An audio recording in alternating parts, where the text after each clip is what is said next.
Hello.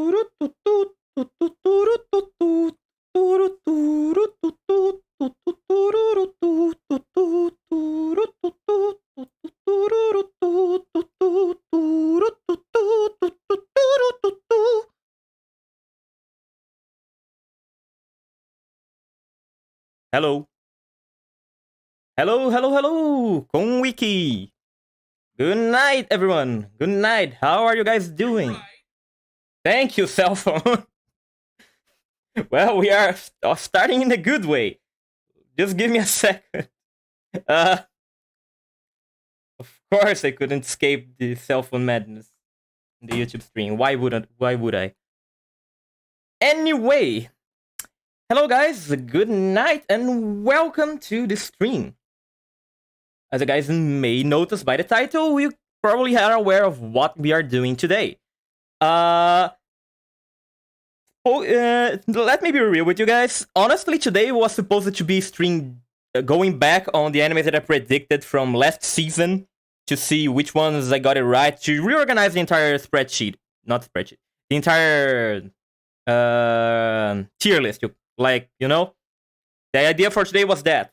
But I saw that Crunchyroll just started the voting for the Anime Awards, and I saw that the voting was going up until the 25th. So I thought every time I vote for the Crunchyroll stuff, I always curse a lot by myself complaining about stuff. And I thought maybe doing this live instead would be a little bit more funnier. So that's why I changed the schedule. The stream going back on the animes from last season will move to next week, and today we're gonna do this instead, okay? It's time, boys. Sup, Thug? So yeah. But I don't have much else to say. You guys don't really want to keep staring at this horse PNG much longer. Let's go to the objective of the stream, that is the actual awards. Let me see right here. Did you like that? I just added the effects. Really nice, right? Just learned how to do that also. Amazing. Amazing stuff. Well, here we are. The Crunchyroll Anime Awards. Did you vote today? No, I did not. I actually cannot imagine someone that goes to vote in this thing every single day. I cannot imagine someone having such an empty life that they go vote every single day for the Anime Awards. They show here. Support by voting daily. I don't think there is someone that actually does that. But that does not matter. If you do that, I'm sorry. I didn't mean to offend you, okay? I just don't imagine many people have the time to keep going back here to do this. But here we are. The Anime Awards. I honestly don't even remember what happened last year. I remember the Anime Awards for last year were a little bit better than the usuals, but not much than that. I honestly don't remember anything that won last year. Nothing at all. I think the only thing that I remember is that the best fighting scene was for something. I don't even remember that. I think the best fighting scene was for All Might against All For One or something like that. Maybe I'm confusing with something else. Kanojo Karishimasu, the best anime. Yeah, in your dreams maybe, Chico. Okay. So what do we have this year? I know they always change some stuff here and there to, I don't know, to fit the public or something like that. This year we have Anime of the Year, which is right the first one instead of being the last one, as you would expect to be. Best Original Anime, Best Character Design, Best Animation, Best New Series, Best Continuing Series, Best Opening Sequence, Best Ending Sequence, Best Score, Best Film, Best Anime Song, Best Director, Best Main Character, Best Supporting Character, Must Protect at All Costs Character. Okay, yeah, this one is new. Okay, yeah, this is... I don't think I ever saw something like that before.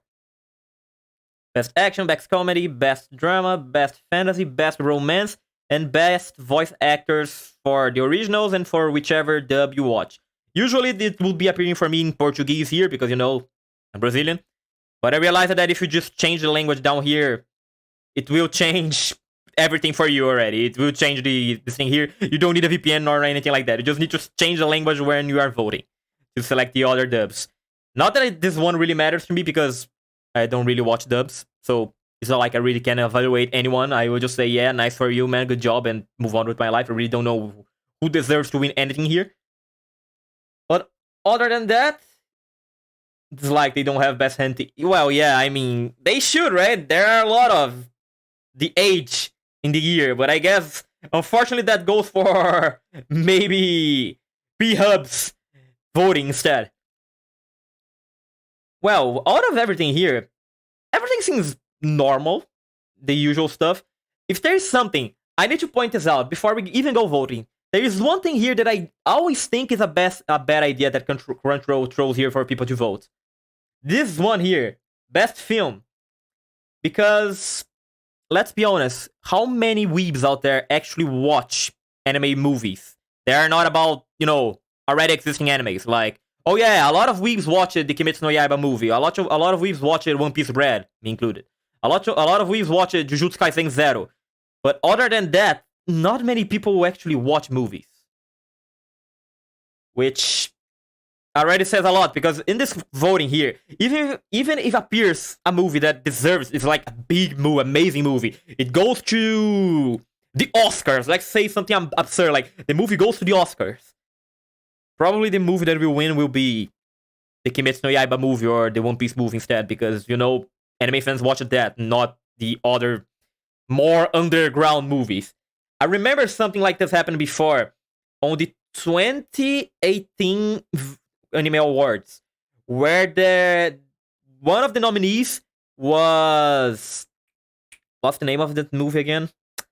I don't remember the name of the movie, okay? But it was a movie that was actually indicated for the Oscars as best animation.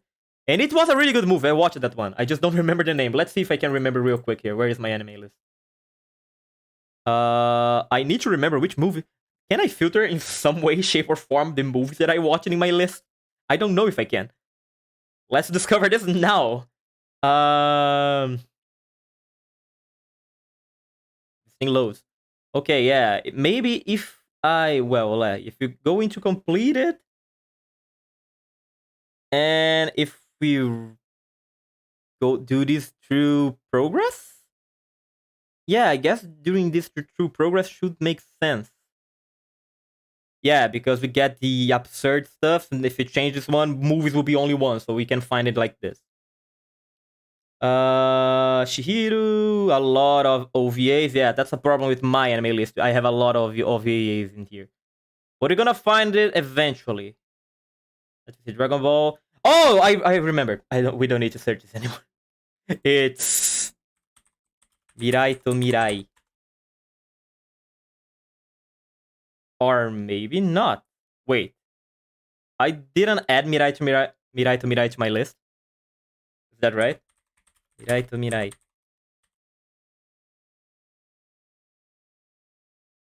Mirai no Mirai. Okay, yeah. But yeah, it was this movie here. Mirai no Mirai, or just Mirai. It was a really good movie about... I will not give the details of the movie, but this movie was indicated as a nominee for Best Animation for the Oscars.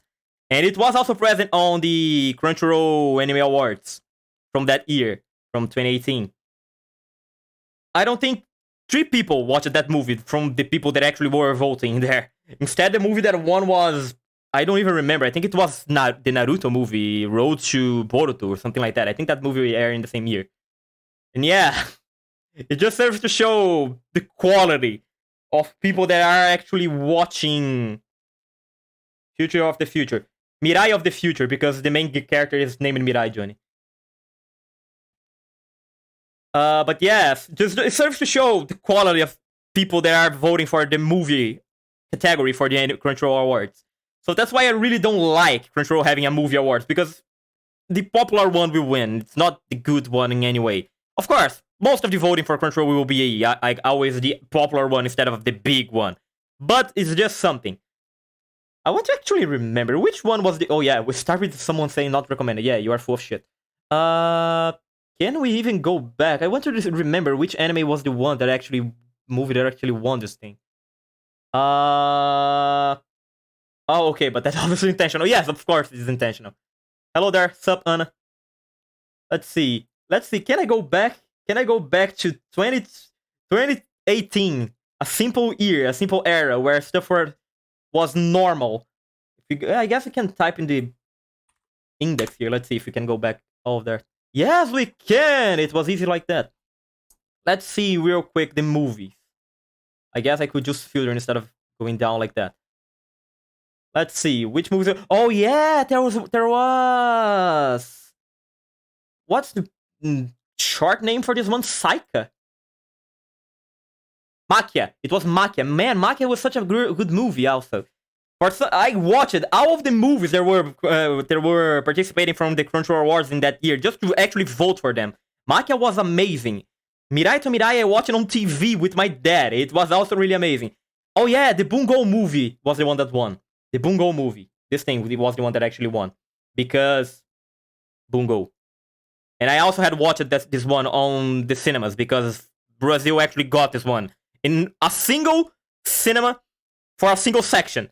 But we got this one before it went to Crunchyroll. But yeah, the ones that were concurring in that year were Makia, Bungo, Mirai to Mirai.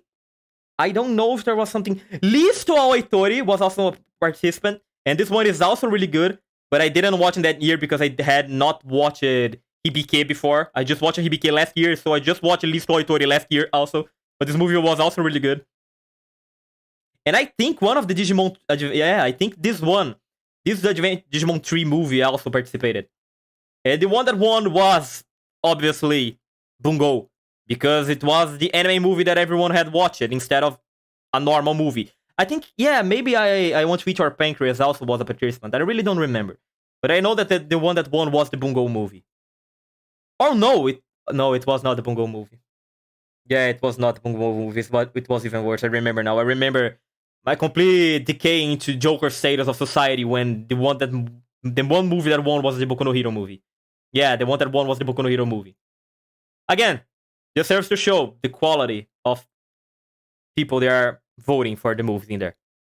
I don't think Broly was a participant. I don't think Crunchyroll let the fall season of the previous year actually enter in the Anime Awards.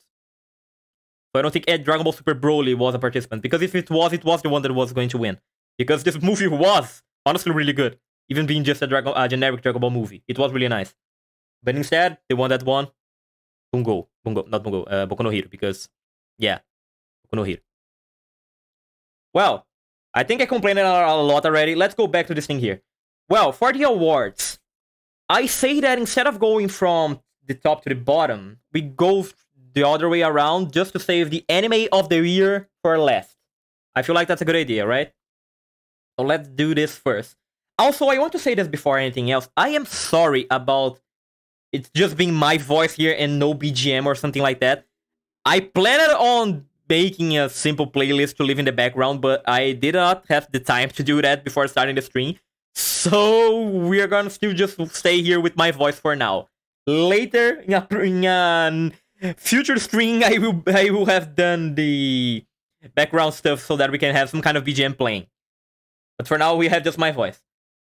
A finally non-generic Dragon Ball movie. I mean, it was a generic Dragon Ball movie, but it was a good generic Dragon Ball movie. You don't need to be deep and complex to be a good Dragon Ball movie.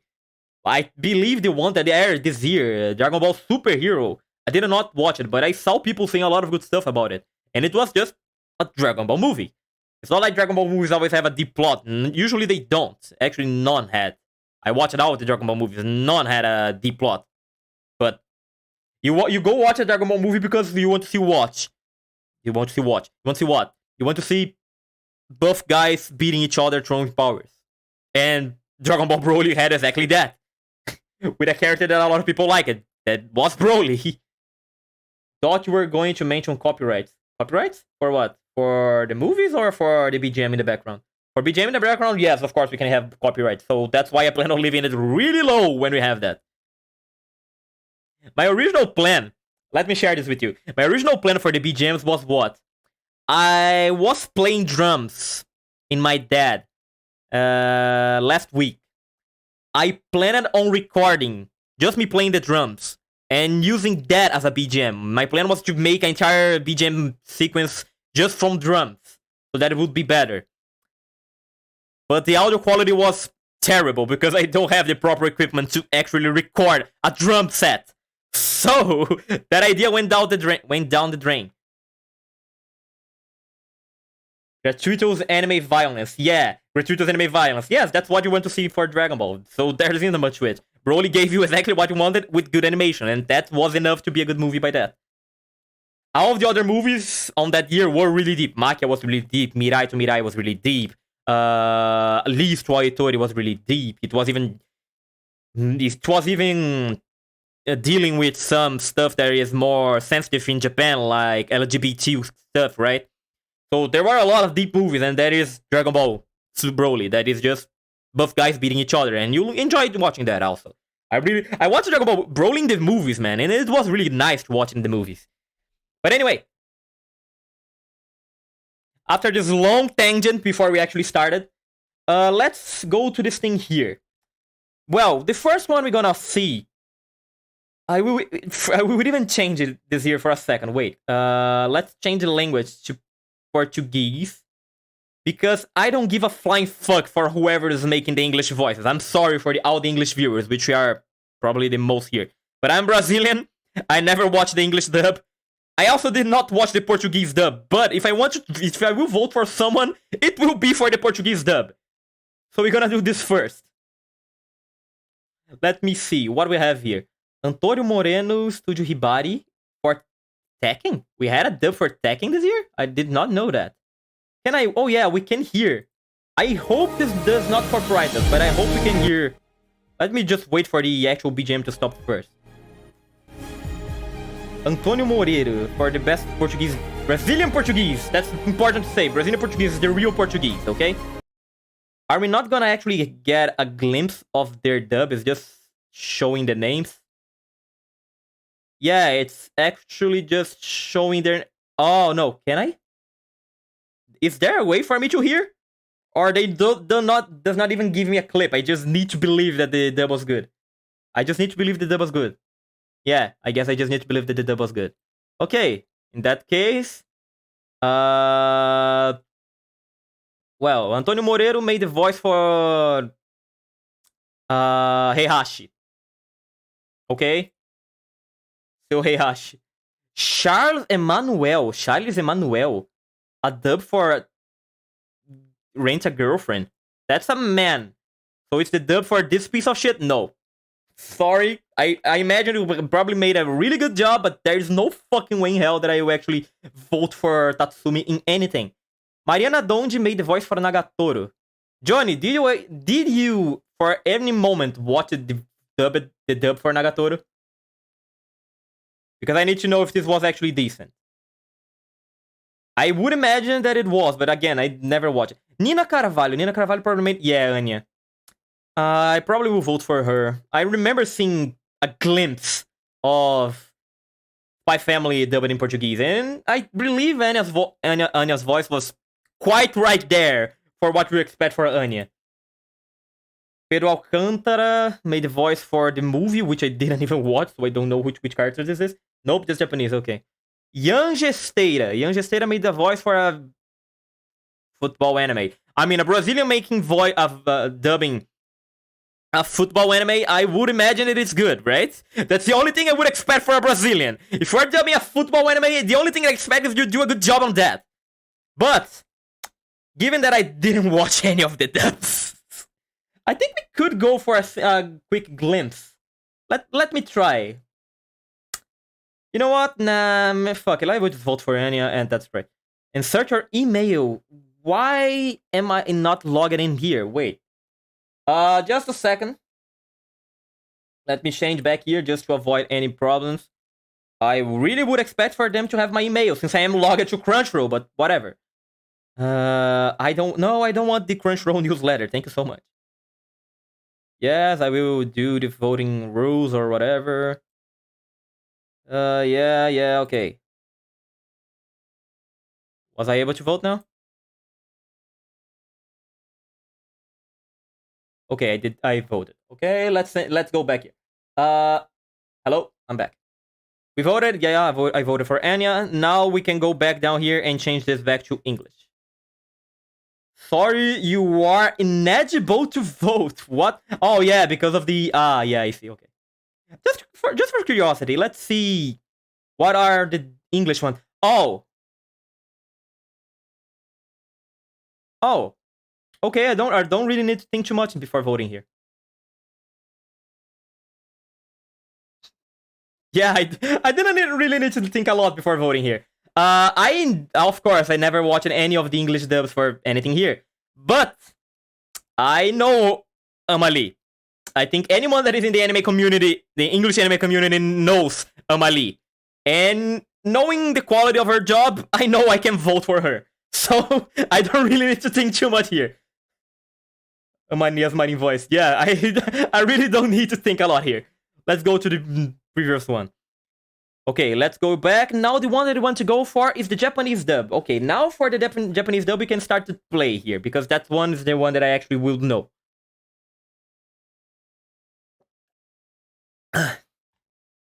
Oh, the thing waited for me to put down my cup to load. Amazing. Ayo, Jeremy Lane Asungwocho. Who the fuck? Mommy, sorry, man. Okay, Japanese dub. Atsumi Tanezaki, I would imagine, is the Anya's voice again. Yep. Well, the Anya voice is really good. There is not much to say. She did an amazing job misspoken Japanese to sound like a child, and amazingly at that. And it was really cute. So yeah, it was a good voice acting. I cannot say much. I'm not in the community, and I know Amalie. Ali, you are kind of in the otaku English community, if just because of Amalie and VTuber, so you cannot escape that. Chika Anzai, I would imagine, is for Chisato. Okay, the voice for Chisato. Okay, Chisato's voice was also really nice. Licorice Recoil by itself was a really nice anime, and the voice for Chisato was a really good one. It was really sassy. It was really into the character. It was doing what you would expect for the voice of this character to be. It was sassy as the character is, so it was a really nice voice. Final Zai, David Production. Oh, Jojo. I did not watch Jojo, and the voice for Jolene. I did not watch Jojo, so I have no clue. I would imagine it's good because Jojo, but yeah, I don't know, so this one is already out of the question. Mizaki Kuno for Made in Abyss. It's what? Riko's? Oh, it's for Faputa. Okay, no, yeah, this one... Man, this is more... This will be tougher than I thought. Okay, let's see the other nominees first. Natsuki Hanae. I don't know for which one. Oh, for Tanjiro. Fuck it, no. And Yuki Kaji for Mappa. It's adding? Yes, it is. Fuck you, no. Ask Pedro. Jolene, my beloved. Pedro. Oh yeah, Doug, you probably watched it, right? The voice for Jolene was good. The only thing I know about Licorice Recoil is Chisato Tights. Yeah, that's obviously what we would know about that. But okay. I will not consider either Eren nor Tanjiro. For the single reason that why would I consider the dubbing voice for characters that were dubbed in previous years? I know this does not sound right, but I imagine, and this one is one of the problems that I always have with the Crunchyroll Awards.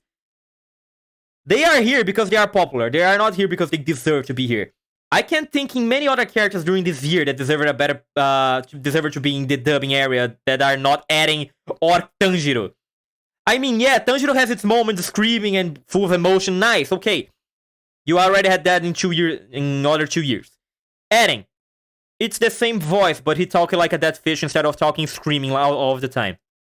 So also, no. Jolene's voice point. Which I also thought, I remember that. I should keep my anime list open here. Just so that, no, you know what? Not even my anime list. Let's go for anime list instead. So that I can say which things I thought deserved to be here instead of the animes we are looking at. Let's see, anime that aired last year that I have here. Dolls Frontline, because I never finished watching this thing. Thank God I never finished watching this thing. It seems to be really bad. But 2022. If you want to talk about other deserving places to be there, instead of Eren and Tanjiro. I mean, Pochita. No, just kidding. But I imagine even Marin Kitagawa voice deserves to be here because she made a really good dweeby girl. We could say maybe who else? Bocchi, the lady that dubbed Bocchi, for God's sake, she made that scream by herself. That thing was not auto-tuned. That scene that Bocchi glitched out was made by her voice. Just that is deserving of our award. But no, Bocchi is not here. Eiko from Paripi Koumei deserved to be here. Kuroneko deserved to be here just for making the voice for Eiko. But instead we have Eren and Tanjiro because they are the popular ones. So yeah, these are just some examples of people that deserve to be as the best voice actors instead of the popular bitches. Nothing against the dubbers, by the way. I have all this respect in the world for the dubbers, for the voice actors. But just saying, the characters, some voice actors deserve to be in there more than them. So just some examples. Even the one that dubbed, what's her name again? Fuck. Lum. Yeah, Lum. The lady that dubbed Lum deserved to be in there just because she managed to make the exact same voice that Lum had back in the 80s. The lady that dubbed Lum from Yurusei Yatsura made the exact same voice that Lum had 40 years ago. That's a lot. I don't know if it's the same lady that is dubbing. Probably not. Most likely not. But even not being, she actually managed to make the same voice. Yeah, it's not the same lady. And she managed to make the same voice. Just for that, she also deserved the title. To be at least be a nominee. Those are some just as examples. The only thing I know about Jolene's voice was on point. Jolene's voice was on point? Okay, nice to know. So yeah. Jolene was nice. Unfortunately, I personally cannot really vote for Jolene because I did not watch JoJo, but I will trust on my buddy Tug Hero's opinion. Jolene's voice probably was really nice. And out of the three that are still remaining here, I also don't think Chisato deserves it. Chisato's voice was really good. Chisato dubs was really nice. But given the work that she had compared to the work that Anya's voice actor and Faputa's voice actor had, I don't think she's in the same stage. Now for these two, this will be hard. Faputa's and Anya's acting is basically the same thing. They had to make a childish voice, but at the same time sounding a little bit weird, having purposely misspeaking some stuff to sound not mature. So for Anya's case, she was dubbing doing the waku waku and chichi and haha instead of saying proper names Tosan, Kasan, stuff like that. She had to impersonate a kid and a small child in a really well-made way. She was doing a really amazing job as the dub for here. She transpassed the idea of a 5-year kid talking. For Faputa's case, she had to do a voice of a creature that knew human language, but at the same time was not human, and it was speaking just the minimum to be made sense of. Both of them had a difficult job doing stuff here. I think we can pull up a clip here just to show, to give examples. Let's see, whatever shit here. YouTube. Let's see, we can get a clip of Faputa's dub here. Faputa Meaning Abyss. Let's see if we can get a single clip of that here. Let me just check. We have the audio. Yes, we have the audio, so you can hear this also. This is obviously not her. This one is the robot that is in the anime. 知らん。くどい。知るは奴らへの怒りだけだ。ここにレゴなのか。なん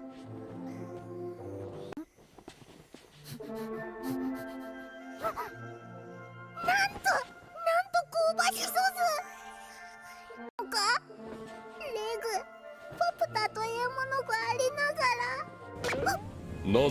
We have one of her mad scenes. Let me see. We have one of her mad scenes here. Yeah, I guess this one is one of them.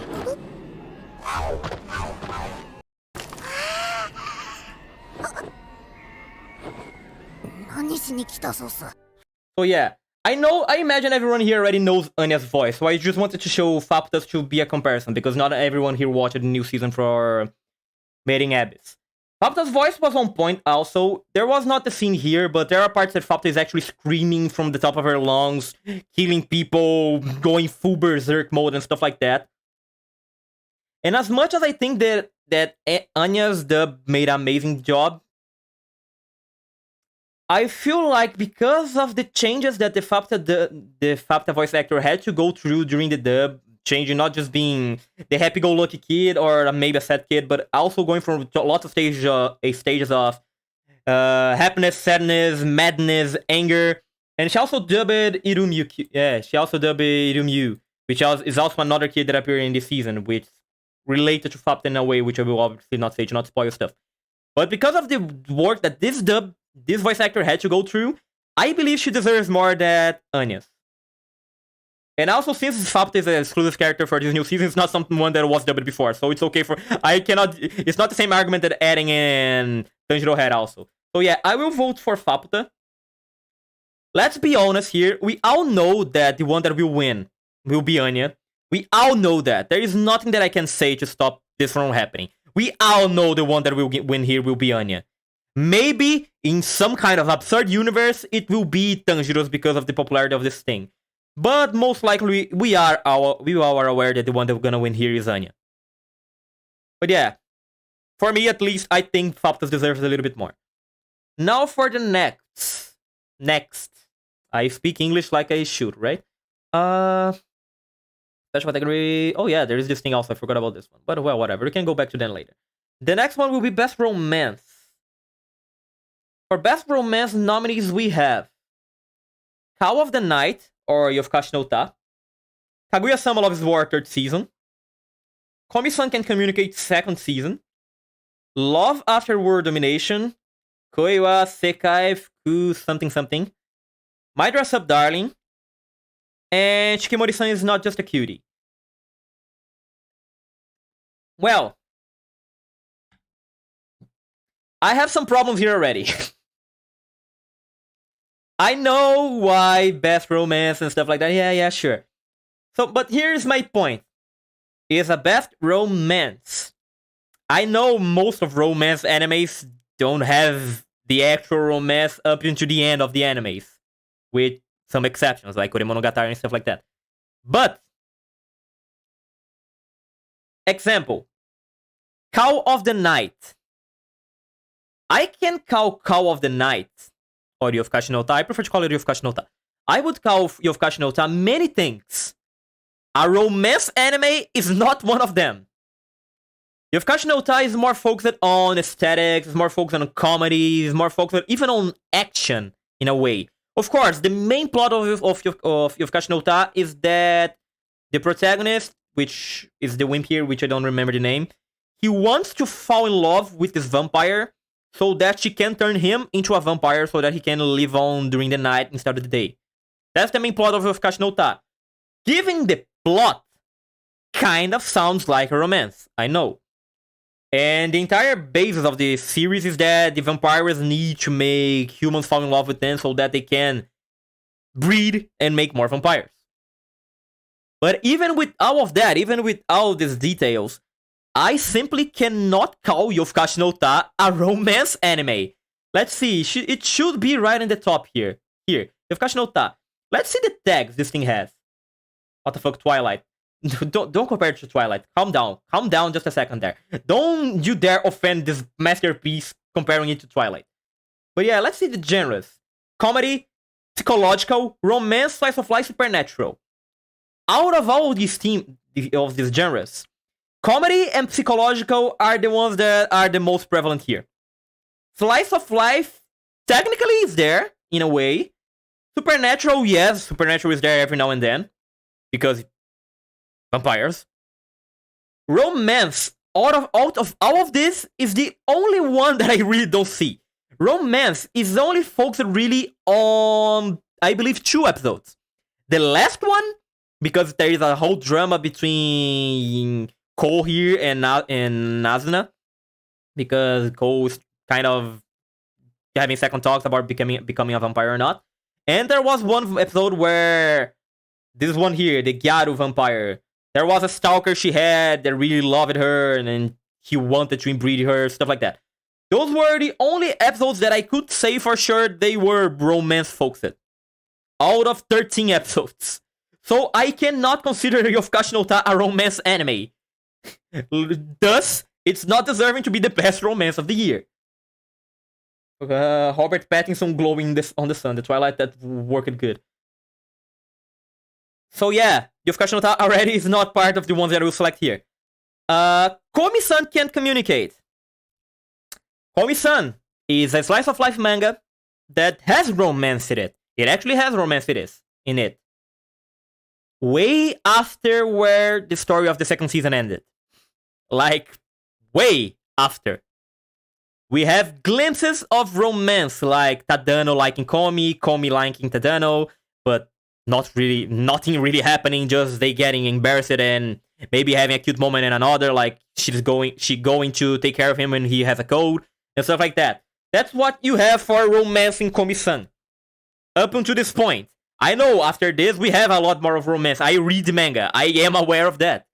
But for this season specifically, no, we don't. We have scenes of romance. This is not a romance anime. This is still a comedy slice of life with that has romance in some scenes. Not a romance anime that has other stuff. My Dress Up Darling is basically the same. Of course, we have all of the gimmick of Kitagawa going Shuki for the bland main character and stuff like that. And we have that hotel scene that, oh my god, I almost had a heart attack watching that for the first time. But calling it a romance anime, okay, it's a better romance anime than Yofukashi no Ta and Komi-san. But still, I don't see couples happening. I don't see kisses. I just see a girly girl going, oh, I love him so fucking much. And dweeb bland characters thinking, oh, yes, I like her. And nothing else happening. Feijoada, as we would say in Portuguese. So, also no. My Dress Up Darling, also no. If this was the best slice of life, maybe. Honestly, maybe. Because My Dress Up Darling was really nice. But as a romance, no. Shikimori-san is not just a cutie. Shikimori-san is not just a cutie. It's actually interesting. Why?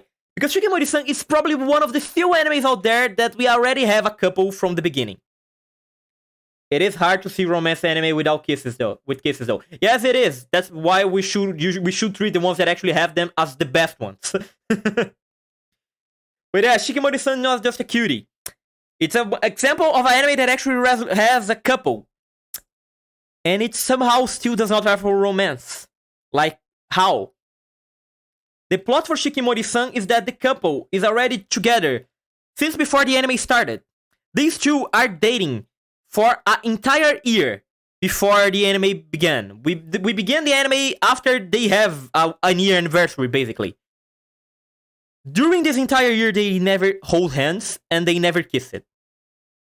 Now tell me, which kind of cursed couple does that in real life?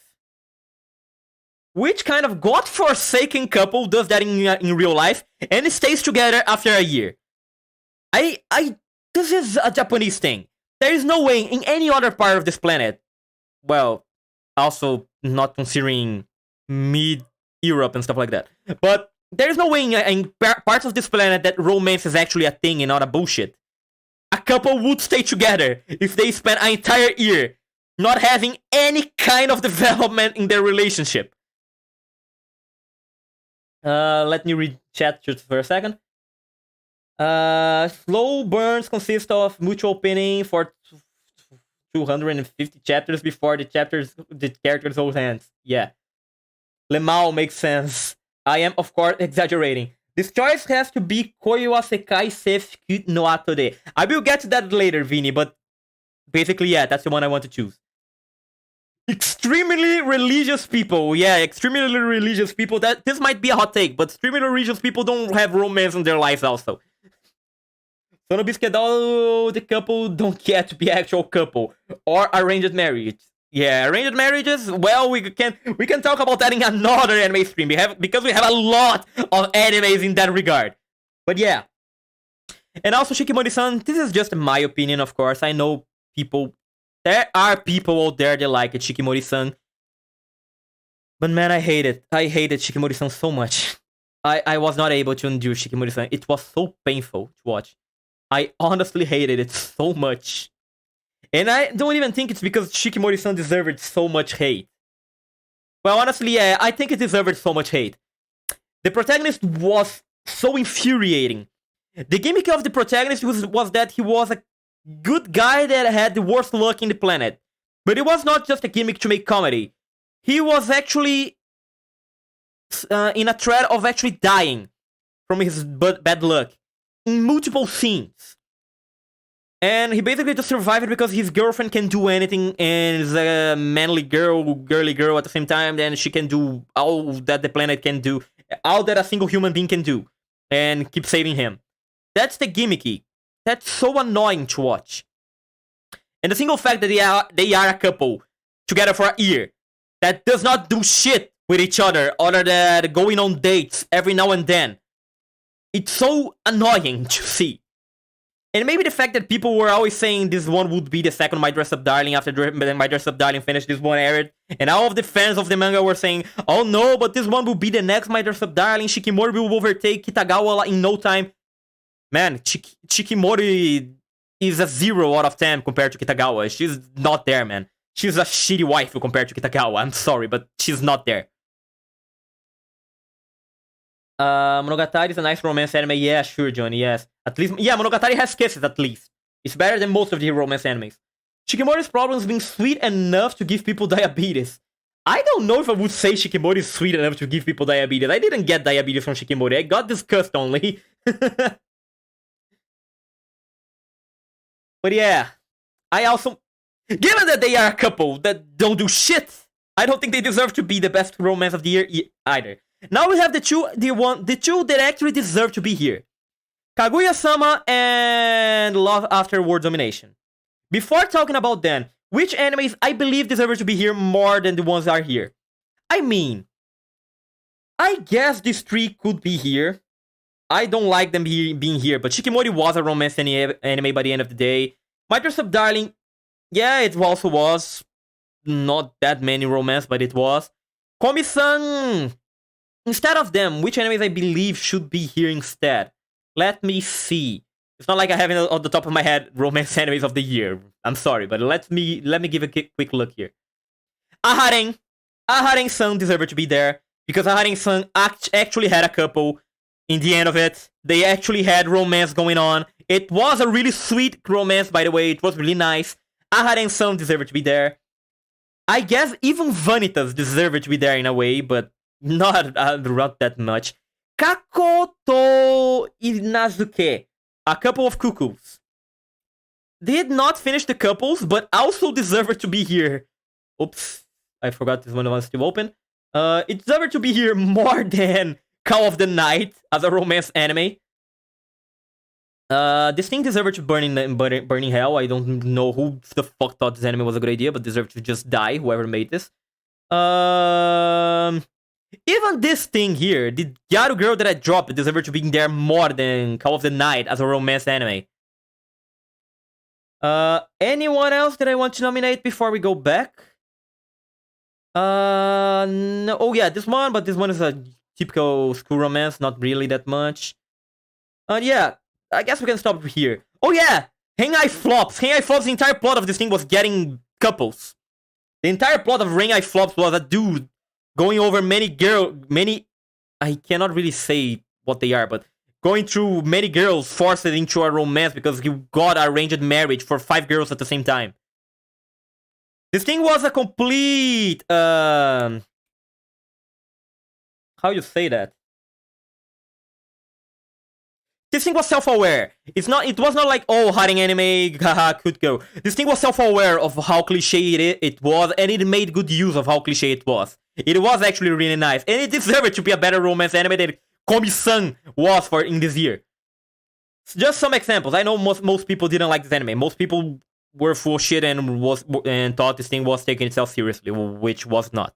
But yeah, just some examples. I think even the new Gundam deserved to be there more just because it had a lesbian couple. But yeah, now let's go back to the nominees here. What did I not read in chat before? Just like School Days, but not dying mad. Don't compare to... Oh, hi, Rafinha. How you doing? Oh, hi, Rafinha. Sometimes since I last saw you here. My only biggest problem with Shikimori is Izumi. Yeah, Izumi was a big problem for Shikimori. The best episode of the anime is when Izumi is absent. The best episode of Shikimori is when we have the cat girl and the dog boy just throwing shit at each other. Let's just ignore him for the moment, shall we? Oh yeah, even Izumi's mother got a crush on Shikimori. Yes, she has. Vitas no Karte is the name of the anime. Well, now the last two nominees here are Kaguya-sama and Love After World Domination. Kaguya-sama, I think everyone knows Kaguya-sama. I don't need to talk much about it. And Kaguya-sama had a lot of development on the romance side in the last season. Like, I don't want to spoil anything, but we had a lot of development in the ultra-romantic side. They were more focused in the actual romance than the comedy of the goofballs trying to make someone confess to each other. So yeah, Kaguya-sama is really deserving to be here. Probably will be the one that will win this one. But, for me, the one that actually deserves to win is this one. Love After World Domination. Love After World Domination is also an anime that the couple was existing from prior the anime began. But there was a detail. The couple actually was trying to do stuff with each other in a comedical way. Yeah, they hadn't kissed during the anime, they hadn't done a lot of couple usual stuff, like in Shikimori. But in their case, it was a little bit more complicated. Because this dude is basically the Red Ranger, and this girl is basically Rita Repulsa. So they are working for opposite companies, let's call it like that. They are enemies, and they had to find time to be with each other in the middle of the fights, in the middle of the rivalry and stuff like that. It was a comedic rom-com. It was a big rom-com, just trying to make this couple manage to stay together while avoiding people to know their relationship. Because of course, the good side would not appreciate that, and the bad side would also not appreciate that. It was really funny because of that. And they do develop the relationship more than Shikimori does. Even though they are not able to stay together for 23 hours of their days. Usually, maybe not even an entire week. The famous enemies to lovers troop. Let's go. Yeah, basically. So yeah, I believe this one is the one that deserves the most to be the one as the best romance of the year. Of course, I still agree that Kaguya is a big candidate, and Kaguya will be most likely the winner. We are aware of that. Now for the best fantasy. The candidates for best fantasy are Demon Slayer, fuck no, get out of here. Mushoku Tensei and Ranking of Kings, okay. Before talking about this, Made in Abyss, the Golden City of Scorching Sun, okay. Overlord 4th season, and the case study of Vanitas, 2nd season. I have two major problems here. A Romeo and Juliet, but less depressing. Yeah, that one is a Romeo and Juliet, but instead of depressing, funny. It's really funny, like really, really funny. It's a great anime to watch. But yeah, back to here. We have two animes, Mushoku Tensei and Ranking of Kings. Why are they here? The only one I think is Mushoku. Mushoku Tensei and Ranking of Kings are here for... I don't know why. I really don't know why. Mushoku Tensei is an anime from 2021, not 2022, which the 2nd season, yes, the part 2 of the name it here, aired during the fall season of 2021. From my understanding, the fall season is not accounted in the Anime Awards. So, anything that airs during the fall season is strong for the voting for the next year. But even like that, Mushoku Tensei still is an anime from the prior year. It's not from 2022. It's from 2021. They also don't have an excuse to make it like this. Like, I don't understand why Crunchyroll decided to make it like this. It's not like the Game Awards that happened during November, so only the games that were launched up until October can participate. The Anime Awards take place in January. They can account the animes that aired in the last 3 months of the year. Why they don't is a mystery to me. I don't understand why. We are off to a great start. Yes, we are off to a great start. Ranking of Kings, it's the same thing. Ranking of Kings started airing during the fall season of 2021. It was also the best anime of 2021, according to... Let me do a little segue here. According to... this video right here. According to this video right here that I made. According to math. According to the power of numbers. Ranking of Kings was the best anime of 2021. It had not ended in 2021. It had a second core that continued during January up until March. Okay. But it's still a 2021 anime.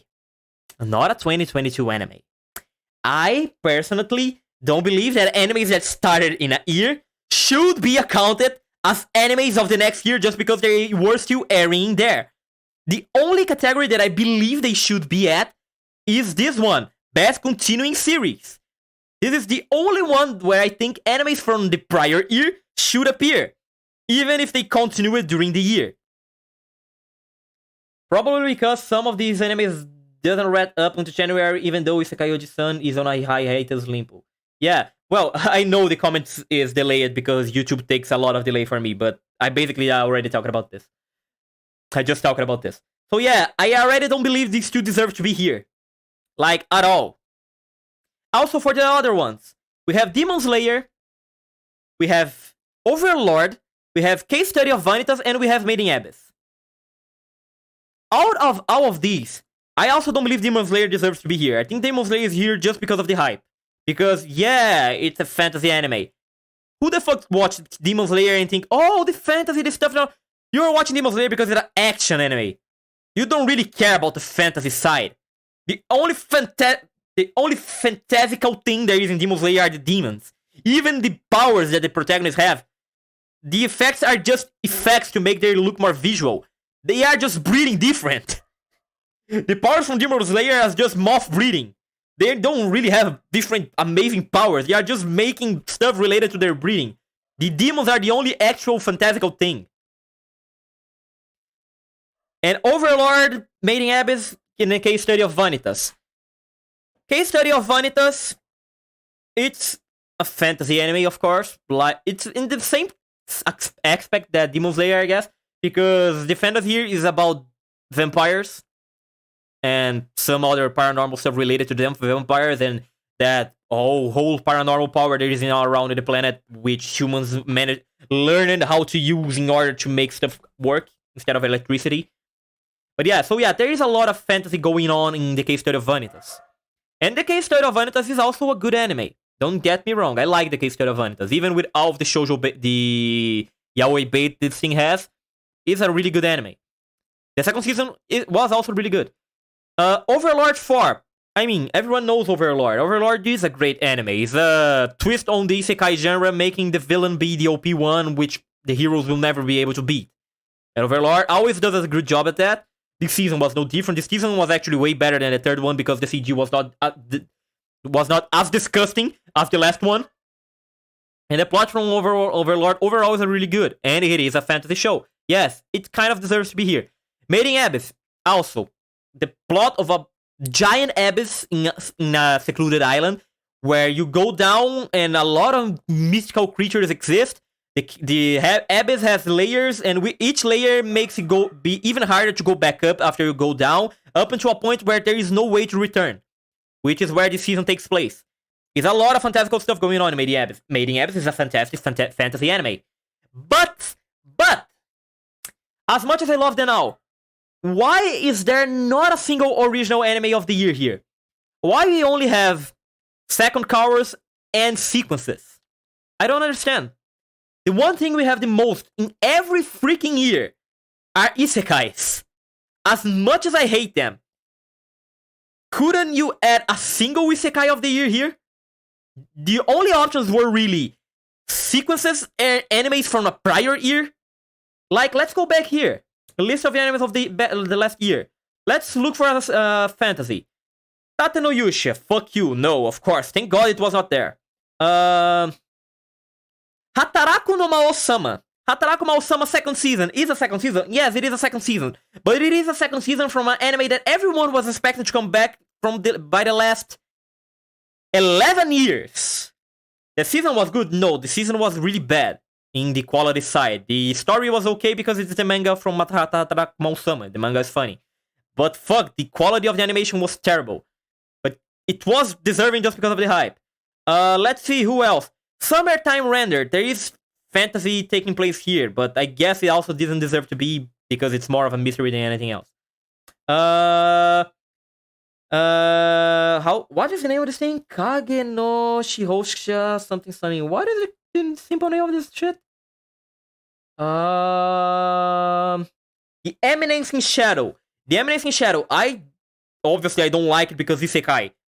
But it was a really hyped isekai from the year. It was stupidly hyped, I would even say. Like, what? What's the score for this thing at the moment? 7.7. For isekai, that's a lot. In here, at least.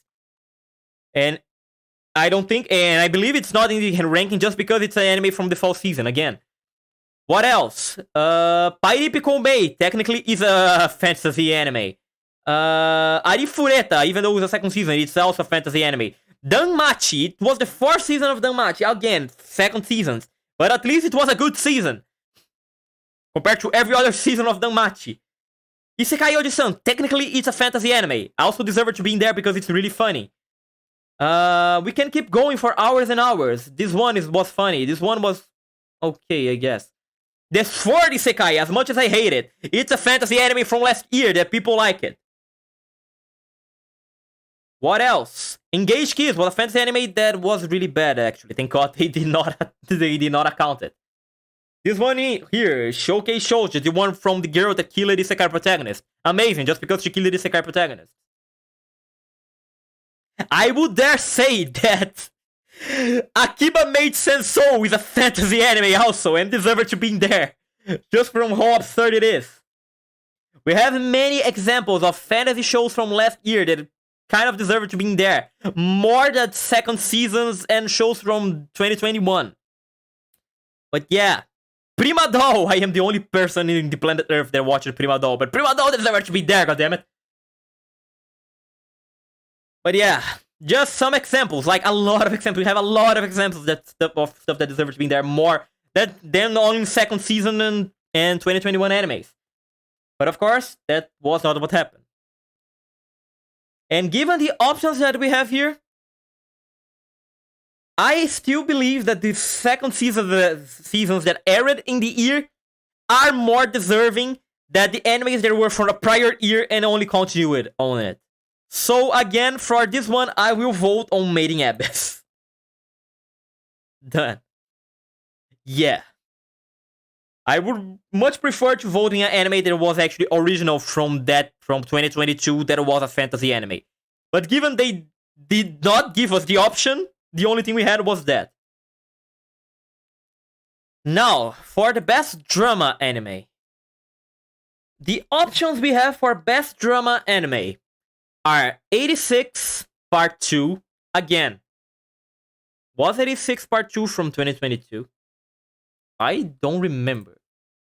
86. I know people voted 86 to be high. If 86 not appearing on the top here, I don't think 86 was actually from 2022.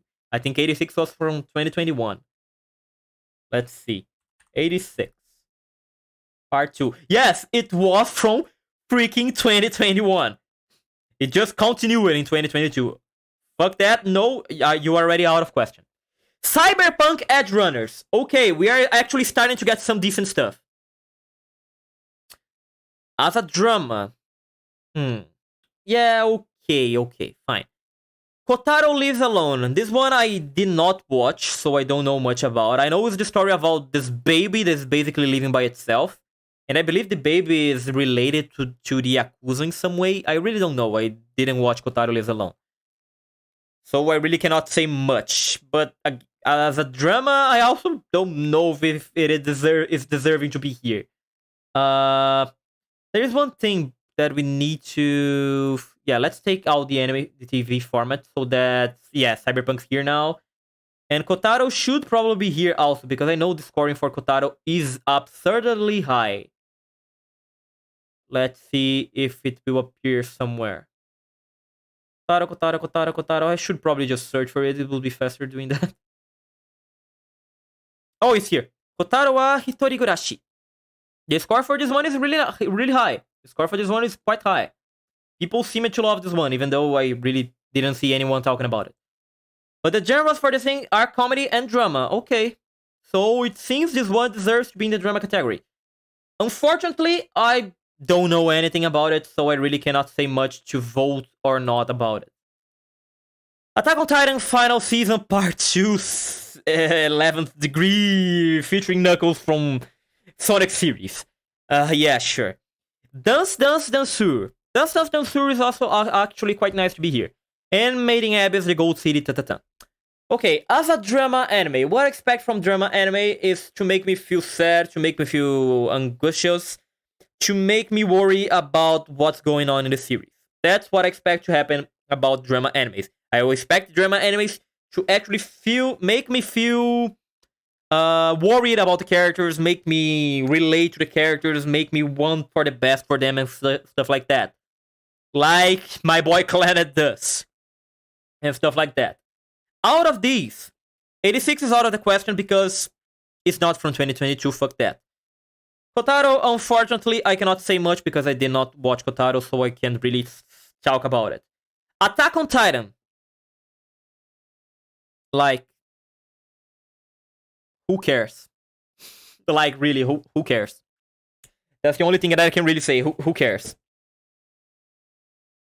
I know there are a lot of Attack on Titan fans out there, but is there someone that watches Attack on Titan for the drama? Like, you are watching that because you want to see the end of the Eldians, or because you are worried about what will happen to the protagonist, or because that death of X character is something that really got you and made you feel sad or intrigued or motivated or some shit like that.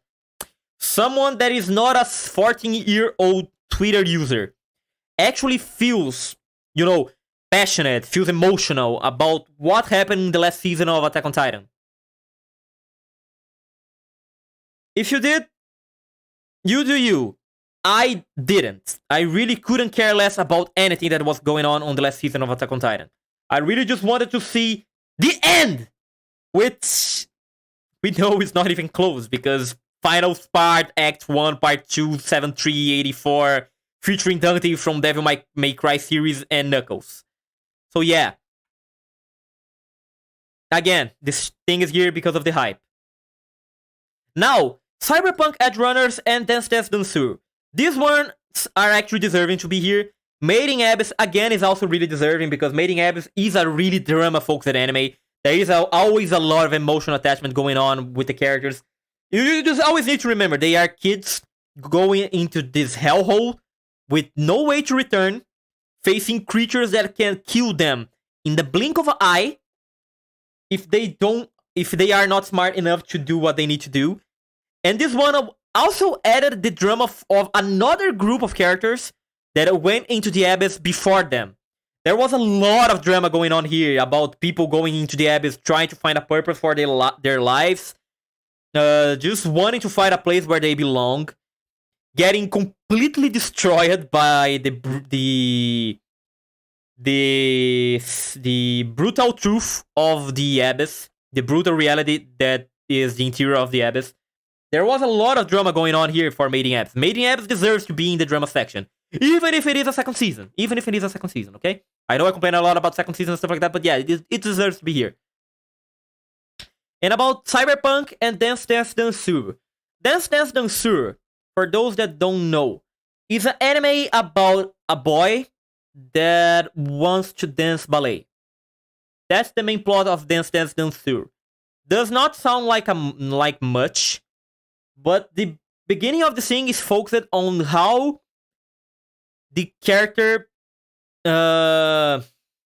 accepts its own masculinity to understand that a boy can dance ballet instead of needing to play soccer, football, to do some kind of martial art or any kind of bullshit like that in order for him to be a boy, in order for him to be a man. That's the main drama from the beginning of this anime. And just by itself, that's already an amazing drama series. That's already an amazing topic, which for the rest of the world, there are a lot of places that already accept this kind of thing. But for a country like Japan, I imagine this one hit a lot harder than it hit in other places. Because Japan, be it as it be, it's still a really sexist society. We all know that. Anyone that knows a bit of social studies from Japan knows that. Even if they try to say not, even if the weebs in Twitter and out there try to negate that, we are aware this is a reality. So this show, for a country like Japan, surely hit hard. I am pretty sure the show in Japan really hit hard. The problem with Dance Dance Danseur that I personally have is that in the middle of this drama, there are a lot of unnecessary comedy.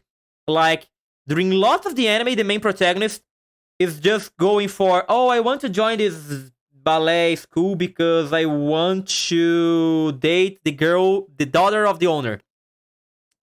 And he's simping over the daughter in a lot of scenes.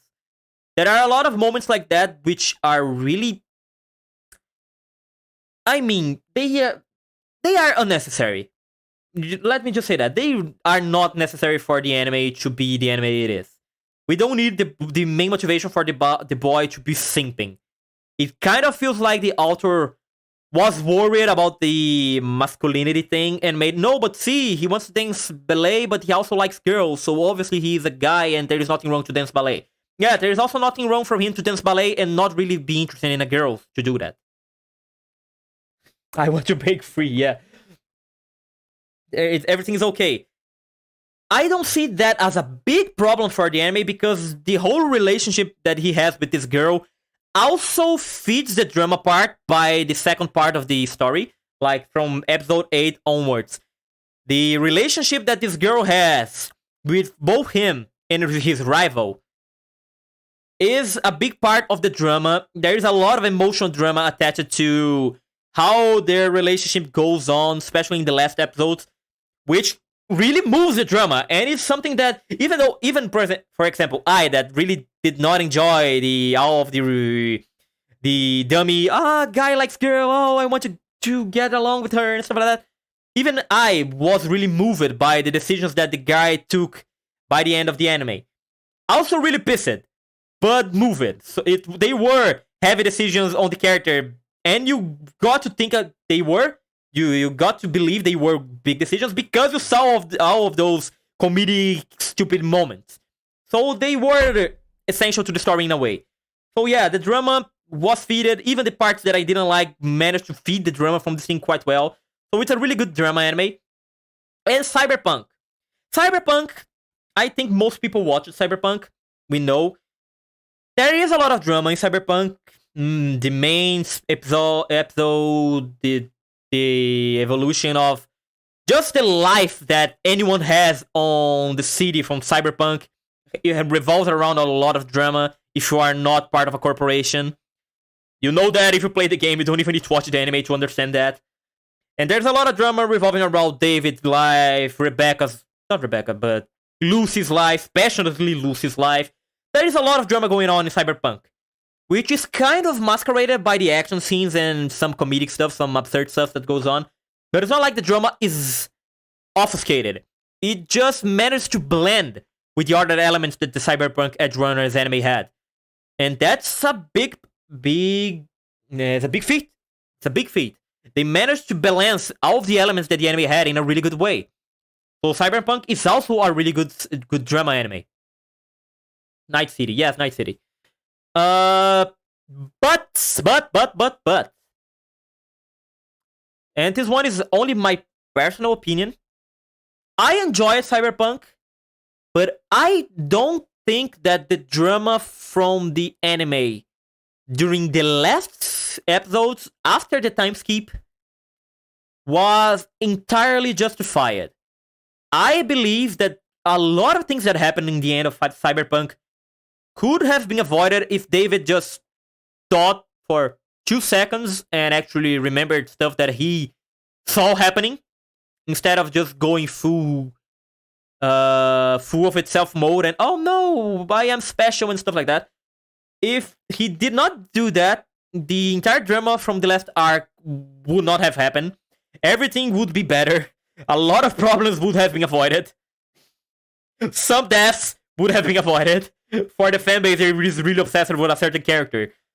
That death could be entirely avoided if David just didn't... If David just, learned from the mistakes of the characters he knew before. So yeah, some of the drama that happened in Cyberpunk, I believe it was unnecessary and it only happened because of poor character choices. You mentioned Cyberpunk, I get sad. I really want to say it around you, Oh, so run away and get away. But yeah, I still believe Cyberpunk was sad overall, even though if I have this personal belief that the ending didn't need to follow through as it did. I understand why it did. It was all of that David shenanigan about he believing to be special, and that was the main reason for that to happen. I understand that, okay? I know, I accept Cyberpunk to be a sad anime, even if I personally don't like how it got sad in the end. But I appreciate and I enjoyed all of the other drama that the series had. It presented in a really good way all of the drama of Night City, all of the drama of the Edge Runners, all of that. It was presented in a really good way. I will not say it was bad, but I personally believe it could have been better or it could have been avoided. They have a life fast, die young mindset. Live fast, die young mindset. Yeah, they do. Yeah, they do. That's completely true. But given that for my personal taste, I didn't enjoy this little detail, I will vote for Dance Dance Danseur. But the one that will win this one here, most likely will be Cyberpunk, and I will be completely okay with that happening. I know Cyberpunk deserves it. I will not say it's not deserving. Just to me, personally, I think Dance Dance Danseur deserve it a little bit more. And also, I know not many people watch Dance Dance Danseur, so I just want to do my part for this great anime. Before we go on, animes that I believe it deserve it to be here instead of 86 and Kotaro Lives Alone, because I don't know Kotaro. Maybe Kotaro deserves it to be here, I just don't know. For drama, the one anime from last year that I can think of when I think about drama that could be in there instead, maybe Licorice Recoil. Licorice Recoil has its drama. Not entirely focusing on that, but the ending has a lot of drama going on. Another one, the one that comes to mind the most is Prima Doll. Prima Doll will be in the bottom here because I know not many people watched Prima Doll, and the ones that watched really did not enjoy it that much. But where is it? Must be way down in the bottom. Natsuki. But Barao, technically, Barao had a lot of drama. Barao could be in there, but no one would vote for it because people hated Barao. I believe Mushaki Burihime also kind of deserved to be in there. Mushaki Burihime deserved to be in the romance category, actually. Mushika Burihime deserves way more to be here than every single anime that is here. For the single detail that Mushika Burihime was the only shoujo anime we had in last year. Just because of that, it deserved to be in the romance category more than any other anime that was in there. But going back to the drama, where the fuck are you? Here, Prima Doll. Prima Doll is an anime made by Studio Key. which is the guys that made Clannad, Little Busters, Canon, stuff like that. You know, the tearjerkers. Prima was made by them. It was not amazing tearjerker by itself, but it was a drama anime. It was an anime focusing on drama. Drama was the big part, the big plot of this thing. Together with the comedy, because Key always managed to mix drama and slice of life / comedy. I know not many people watch it, and I know not many people enjoy it as much as it could, because the score for this thing, as you can see, 666, is not exactly amazing. But given that it was an anime entirely focused on drama, I think it deserved to be in there. Obviously, it was not in there because I don't think there was a single way to watch this thing in a legal way, and Crunchyroll cannot just throw every single anime in there. They still need to at least choose something that people can watch so that they can have an opinion on. So yeah, of course, there was no way for Prima Doll to be in there. But I honestly believe if they had a more open way to choose the animes that would take part in there, Prima Doll deserves to be in there. Night City Happy Ending, what is this? It's edible. But yeah, other than that, the one that I mentioned before deserves to be there. Yeah. Yeah, but not much else to say about the drama ones, I think. So let's see the next one. Okay, we voted for drama. Yes, Dances de Sur. The next one will be best comedy. Best comedy, I have already complaints. I saw the nominees for this, and I can already complain a lot about this thing.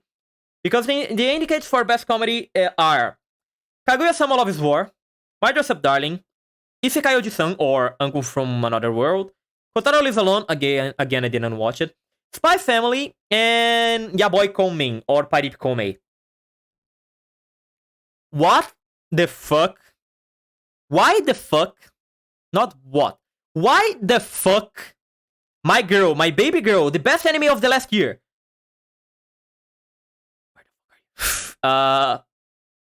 Wait, what the fuck? Where are you? I skipped it. There is no way.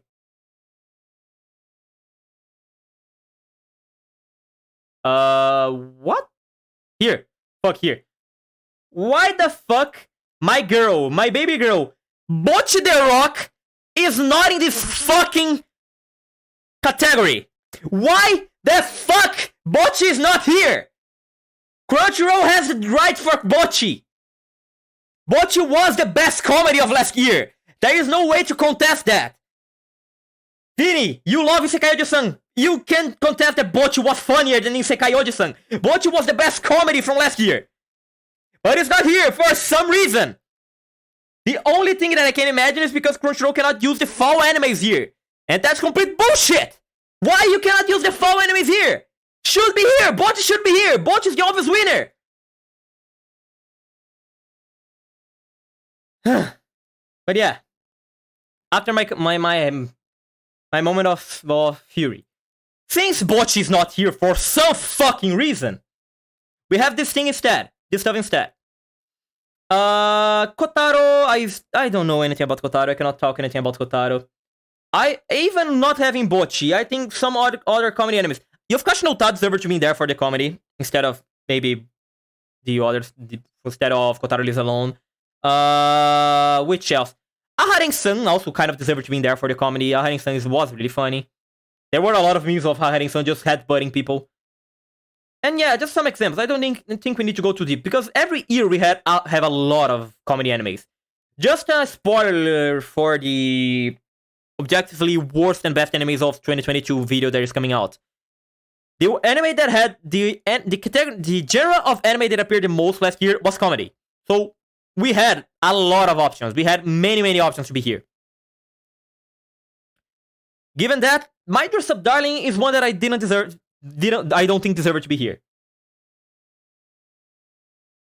Insert Bocchi cosplaying Joe here. We can turn into pure white ash. My Dress Up Darling, I don't think it deserved to be here. The My Dress Up Darling was haha funny jokes, cute girl, funny comments, cosplay stuff. It was not as funny as many animes of the last year. Aharen-san was way funnier than My Dress Up Darling, for example. Spy Family, okay, yes, Spy Family was funny. Mostly because of Anya. So I also don't think Spy Family deserves to be here as much as some of the others. It was a comedy anime of the year, yes it was, but again, I feel like it's here more because of the hype than anything else. Yaboy Koumei, it's really funny. Parip Koumei is really funny. There's not to say. But Koumei by itself is one of the funniest characters of the entire year. Like, we can go back here. Where is it? We can just see. I don't need the audio, but if we just get any of the faces that Koumei makes in the anime.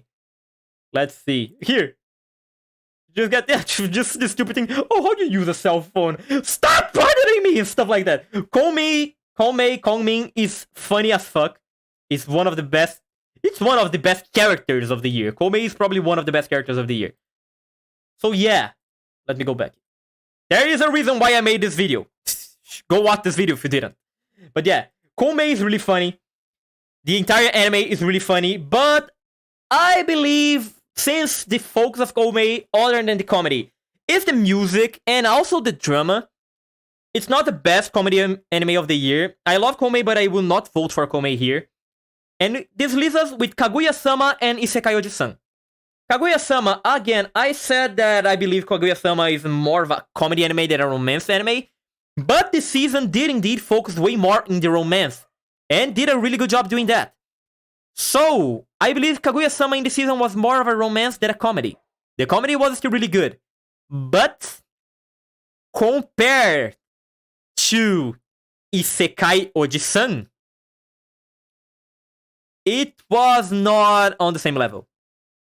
Isekai Oji-san is easily, from the options we have here, the best comedy anime. There is nothing I can say against it. I didn't want to watch Isekai Oji-san because of the art style, and I watched the first episode and I was laughing like crazy. Isekai Oji-san is really good. It's a really amazing comedy anime. Not even Isekai, it's just an amazing comedy anime. So yeah, Isekai Oji-san really deserves it. It's just sad that Isekai Oji-san had so many problems with the production team and stuff like that. I don't think it finished airing up until now. I don't think this thing managed to finish airing. Still, we are in the end of January. I don't believe the last episode came out yet. But yeah, even with that, I believe Isekai Oji-san deserved a lot to be the best comedy of the year. If Bocchi was here, Bocchi would be the best. No comment made. There is no way anything else in this year was funnier than Bocchi. But since we don't have Bocchi here for some cursed reason, Isekai Oji-san deserves it. Sono Bisquedal was heartwarming cute. Isekai Oji-san, the obvious choice, yes. Now for Best Action. Best Action Animes of the year. The nominees are Attack on Titan, fuck that. Demon Slayer. I mean, yeah, okay, I can accept this one to be here. Licorice Recoil, yeah, nice. Cyberpunk Edge Runners, okay, nice again. JoJo's Bizarre Adventure in Stone Ocean. Unfortunately, I did not watch JoJo. I am so sorry, but I do believe there is a lot of action. Was this part of JoJo the last? I believe this one was the entirety, right? Because the first core also came out in the end of the 2021, and so they probably just took it together with the second core. So I believe it's the entirety of JoJo of Stone Ocean here, which I know for manga memes there are a lot of amazing action scenes here. I just don't know if the anime adapted it in a good way. And there is Spy Family. Out of the bath, the ones that I cut out from here are Spy Family and Attack on Titan. These ones are the ones that I will cut out first. Honestly, really, yeah. Why, you may ask me? Spy Family, as much as it had action scenes and some amazing action episodes, it was not entirely focused on that. And we all know that Spy Family was way more focused on the slice of life comedy than the action. It had amazing action. I will not say that it did not have, like the Castle episode where Yor was fighting against Lloyd, the tennis arc, even the dodgeball episode. Basically, every episode that is actually focused on Yor, they have a lot of action. The first episode was loaded on a lot of action with Lloyd also and Anya. There is a lot of action going on in Spy Family. I will not say there is not. But it was not fully focused on that. When it did action, it did good action. But I don't think it deserves to be the winner of the best action anime when compared to other stuff we have here. Okay, this is a little hard. I think Cyberpunk, but Demon Slayer has a great art and it's cheating. Yeah, but Demon Slayer, yeah, because of the art, Vinny. There is another category here where Demon Slayer fits better. Up here. We're gonna talk about that later. But something up here, you know, that is more deserving for Demon Slayer that I don't even have a way to complain about. So, and why I don't consider Attack on Titan? Because, man, Attack on Titan was just out there doing everything. Like, Attack on Titan tried to be drama, Attack on Titan tried to be action, Attack on Titan tried to be a lot of stuff. And honestly, I don't think there is a scene in the last season of Attack on Titan that I can think of and think, yeah, that was a great action scene. The only action scene that I remember from the last season of Attack on Titan was when, right on the beginning, when Eren was about to become the Almighty Titan, and there was a lot of 3D movement, gear, shenanigans going after the rebels and stuff like that. That's the only real scene that I can remember from the last season that, oh yeah, action packed. Oh yeah, and there was the ending where they were invading that warehouse also, I guess. But no, I mean, it's more, honestly, it's more of my hipster side talking than anything else, but I don't think this Attack on Titan deserves to be here at all, anyway. Demon Slayer, the real GOAT. Demon Slayer GOAT, Flavio, yeah, sure. Category that fits better, Anime of the Year. Flavio, may I punch you? Unfortunately, I know it will be there anyway, but yeah. So yeah, now for action. Given that, we are left with JoJo, Cyberpunk, Demon Slayer, and Licorice. Unfortunately, I did not watch JoJo, so I am forced to not say anything about it. I want to believe that JoJo had a great action scenes, but unfortunately, I just have nothing to say about it. So I need to skip on it, so we are left with Cyberpunk, Demon Slayer, and Licorice. Attack on Titan Final Part 2, finally the actual last Part 3 for real this time, for final, featuring Dante from Devil May Cry series. We are left with these three. I know I also did not watch Demon Slayer. I don't watch Demon Slayer since the first season. But there was no way to escape the clips about the fight scenes that Demon Slayer had. So yeah, the action from Demon Slayer was on point. I can't really... Even if I want to shit on Demon Slayer, I really cannot say anything about the action. I know the action was really good. Cyberpunk also, I mean, Cyberpunk had a lot of parkourish bullshit, a lot of colorful scenes with a lot of bugged moments, a lot of movie shenanigans, a lot of shooting scenes, a lot of everything going on in Cyberpunk, a lot of shootout scenes. Cyberpunk had a lot of action. Cyberpunk was also amazing action anime. Again, like I said before, the drama part. It managed to balance a lot the drama with the actions and the comedy and stuff like that. So Cyberpunk did an amazing job in all of that. And we have Licorice Recoil here. Licorice Recoil, it was a good action anime, I will not say that. But even though Licorice Recoil was really focused on the action in some parts, like, oh yeah, the girls are spies, let's call it like that, doing work behind the shadows, a lot of shooting scenes, a lot of chase scenes, a lot of stuff like that. Licorice Recoil had a lot of action scenes and a lot of... and it was really well animated at that also. So, it's really hard to say, honestly, which one of these three deserved more. As I am a Demon Slayer hater, I will not say it is the one that deserves. But honestly, Edge Runners and Licorice, it's hard to choose one from.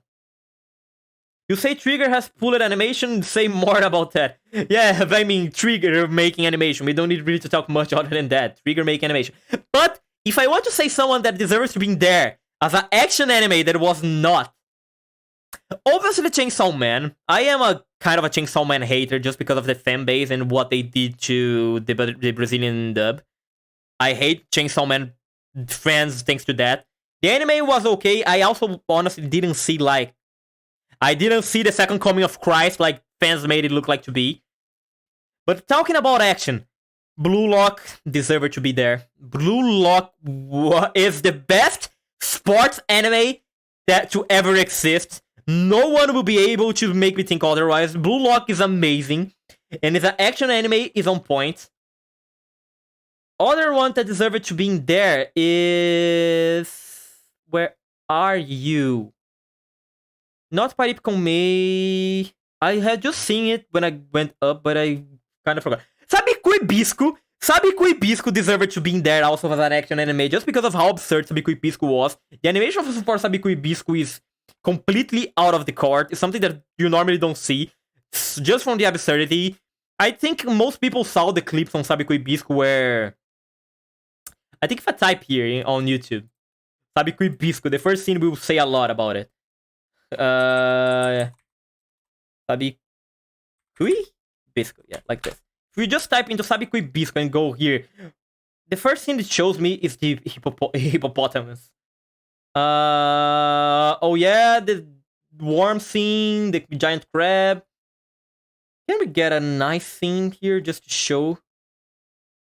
I don't want to get a review from someone. I just want a clip, really. Vejo todo apoiado. Why is this appearing here? Fuck. Let's see. Every time sabe que o bicho casca né, com o palm falling from sky.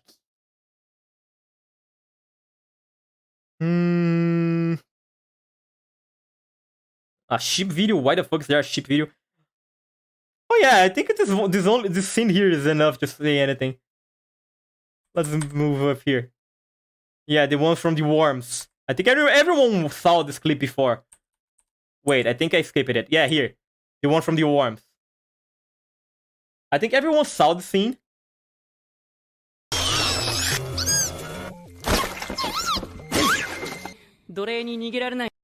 So yeah, just stuff like that. Because Hibisco had a lot of search scenes like this and a lot of action going on. Just this dude throwing arrows that created mushrooms. Sabiku Hibisco was great, but people just forgot it exists. Yeah, unfortunately, Sabiku Hibisco was that kind of anime that it was really popular in a way in its season because of the absurdity. But after it ended, people just forgot it. It was a seasonal anime, after all. It was just a seasonal show. After the season ended, people forgot it existed and moved on with their life. But if you want to talk about action anime, Sabiku Hibisco was probably one of the more deserving. And this shit here, Akiba made sense so. Akiba made say so, man, this shit deserves to be in the action animes. This shit is so amazing. This 70s Yakuza movie made into a maid cafe show. This shit deserves so much to be in the action animes. Where's the video that I talked about this thing? Let's jump to the scene where I talk about it. Cute boys doing stupid things. Maids are here. Just this scene, man. Holy shit, what the fuck is that? Miss Crowley. Just this, the maids going on shootouts against other maids. While there is happy music playing in the background and shit like that. There are a lot of action animes that deserve to be here instead of Cyberpunk and Spy Family. The edge of greatness walking side by side in Blue Lock. Chainsaw is meh. Sabiku Hibisco, you had to show the scene while I was eating popcorn. Why, Ale? Did you just choke on the popcorn? Oh, it was the larva scene. Yes, sorry. But yeah, we had good nominees to be here instead of the ones we have. But again, Licorice, Cyberpunk also were really deserving to be here. And this one is hard. Ale said to me to just toss a coin. Honestly, maybe we'll do just that. I have a die here. I will throw a die, and the die will be the one that I will vote for. If it is a pair number, it will be Licorice. If it is an odd number, it will be Cyberpunk.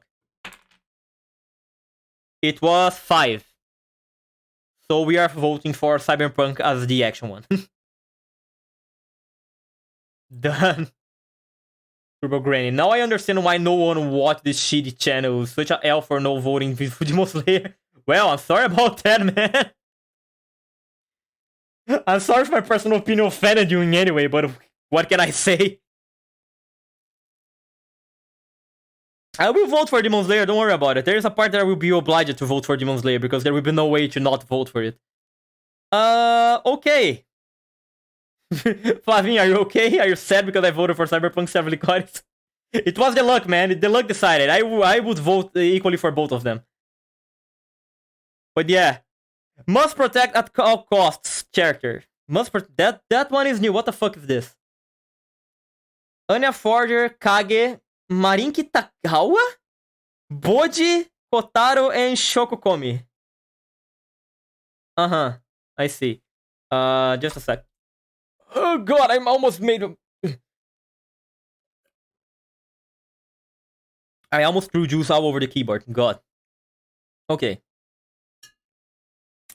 What the fuck is this category, man? What the fuck is this? Me equals certified cyberpunk hater. Well, sorry about that, Flavio. Kage the goat. Yeah, Kage the goat, but again, must protect character. Okay, the cute character that you want to just keep safe, sure. I have the same complaint that I had in the previous categories here. Kage and Boji. First, both characters from the same anime, occupying one slot. Second, both characters from an anime that it was not from 2022. And it's just here because it was from the last cover. So no. Hotaru is a literal baby, so I guess it deserves to be here. Komi-san, yeah, I guess Komi-san is cute, so it would make sense. What the fuck? Okay. Marin Kitagawa, no. Why? There is no reason. Why would I vote for Marin Kitagawa to be must protect character? Just 1 second. It seems that my audio is bugged. Let me see.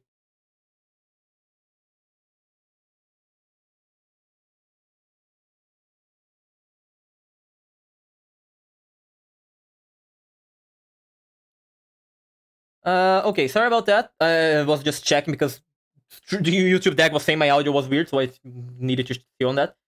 The only one on this list I watched that I actually need protection is Komi. You mean to say that Anya does not deserve protection? You mean to say that Anya deserves to be just left to die? Is that what you're saying, Vini? Okay, before we go voting, I will vote for Anya. I mean, fuck it. There was not much to think about it. Most protect character is Anya. How others can protect themselves, they already have great protection. Vini, it's not about they having protection or not. It's about must protect. It's not about they already having some kind of protection. And Komi-san also has protection. She has that yandere that keeps following her, that will kill anyone that tries to get close to her. The one that is the most must protect is obviously Anya, but yeah. Let's see which characters deserve to be there more than Boji and Kage. They are from previous years' animes.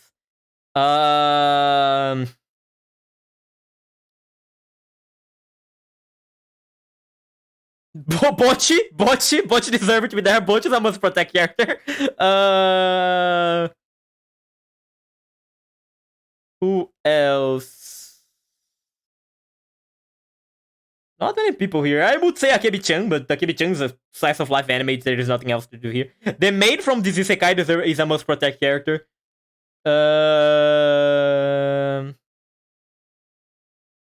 Every single character from Do It Yourself. The Shadows from Shadow's House. Not the Shadows, but what's her name again? Mary? No, it's not Mary. What's the name of the main girl?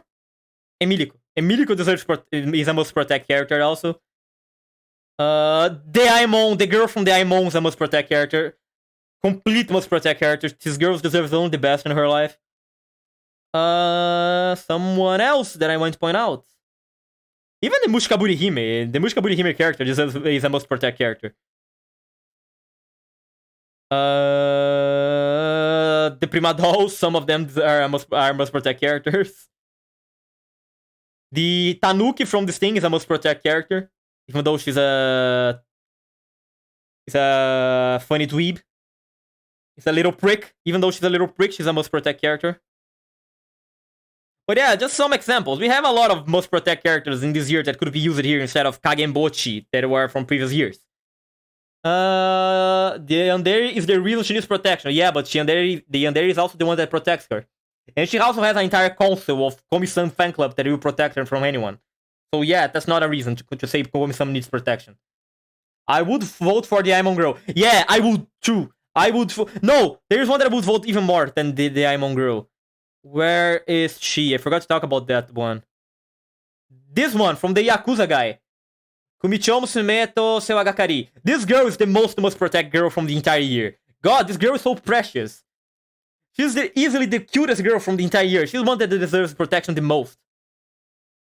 The daughter of the Mao too. Oh, yeah, the daughter of Mao. Yeah, maybe. But this one is easily the one that deserves the most. From any girl in this year, is the one that deserves the most. Unfortunately, she's not here, so one is the one that wins. She is the GOAT! Yeah, Flavio, she is the GOAT! Man, that one deserves a lot. But well, yeah. Anya was the easy choice here. Now, best supporting character. Okay, let's see the best supporting character. And then they put Kage and Boji from same anime. The elf from Mushoku Tensei. I did not watch... Vinny, don't bring Mushoku Tensei to this shit. Mushoku Tensei is from 2021. I will not accept Mushoku Tensei being suggested here. Fuck off. Or okay, best supporting character. We have Hayasaka, the blonde girl from Kaguya-sama. Sure, yes. She always appears. Every year there is Kaguya-sama, there is... Hayasaka appears also. But you have a hate for Isekai. It's not because of the Isekai, it's because Mushoku Tensei is an anime from 2021, and I don't think should be accounted from 2022. That's why I hate him, not because... Not because Mushoku Tensei is Isekai. I have no problems with Mushoku Tensei. I did not watch it, and I know people say it's good. We have Hayasaka Kage, which is wrong because Kage is a main character, not a support character. Tengen, which... kind of wrong also because Tengen is basically a main character from the arc he appears on. Anya, which is also wrong because Anya is a main character together with Lloyd. Rebecca, okay. And Yor, which is also a main character together with Lloyd. This one is complete bullshit one. This one was the one that they chose the worst one. Even compared to the best fantasy, which had only animes that were not from the year, basically. Where is Lucy? Ale, Lucy is a main character, not a support character. Of course Lucy would not be here. Lucy is a main character. Lucy and David are the main characters from Cyberpunk. So of course Lucy would not be here. Kage, next. No, Kage is not... But he supports Boji. Yeah, of course, yes, he supports Boji. As well as Lloyd supports Anya, and does not make Lloyd be a support fucking character. Just vote for Tengen or Kage and go over. That's the main thing on this category. The main thing of this category is being the supporting character. It's like being the secondary character. If you want to say the support... Okay, let's follow your logic instead, Vinny. Let's say this category is about characters that support the main characters instead of being... support characters. Instead of being secondary ones. They are characters that are supporting the other characters even though they are also main characters. Let's say it is like that. I still will not vote for Kage because Ranking of Kings is an anime from 2021. I don't think Kage should be here. I think Kage should have been accounted in last year's Anime Awards instead of being left to being this year for some freaking reason. Hayasaka. I mean, honestly, Hayasaka already won enough from the Anime Awards. I think Hayasaka is a great supporting character, but Hayasaka already won too many Anime Awards, in my opinion. Anya. I mean, Anya supports who exactly? Anya does not really support anyone. Anya is a main character and is supported by characters, but she's not really supporting anyone in any way. You're kinda, but at the same time, I also don't... For me, these ones are main characters. I don't believe main characters deserve it to be here. I think this one is supposed to be for secondary characters that that were important to the plot in a way, not to supporting in the sense of they are main characters that also do support stuff. Rebecca, let's be honest, Rebecca will probably be the one that will win this one because everyone loves Rebecca. But thinking, honestly, I will Anya supports the entire anime. Yeah, supports the entire anime to not go to bankruptcy. But it's not like that's the purpose of her. Supporting characters should support the other characters and the plot, not the budget of the anime. Gold supporting character, Osana Najimi. That's actually quite a good argument, Flavio. Actually, Najimi... I think Najimi deserves to be here instead of two characters from Spy X Family. If you wanna go over that way. Najimi, yeah. Najimi deserves to be in there. If you go for supporting characters, Bachira from Blue Lock deserves to be in there. Bachira deserves to be in there. And Bachira would be the winner. Bachira is the best supporting character in the entire... Bachira is a supporting character as a secondary compared to the protagonist. Bachira does the supporting in the field, doing all of the necessary moves so that the other can score. Bachira is a supporting character in the sense that he motivates the protagonist to be stronger. Bachira is the best supporting character from the year. But Blue Lock is not in there because fuck Blue Lock. Why would Blue Lock be in there? So, since we don't have Bachira, we need to contend with the scores. We need to contend with the shit of the barrel instead of the actual best supporting character of the year. Bachi is actually the main character, but we watch the story from Isaac's perspective. You are right about that. But yeah. So yeah. From here. I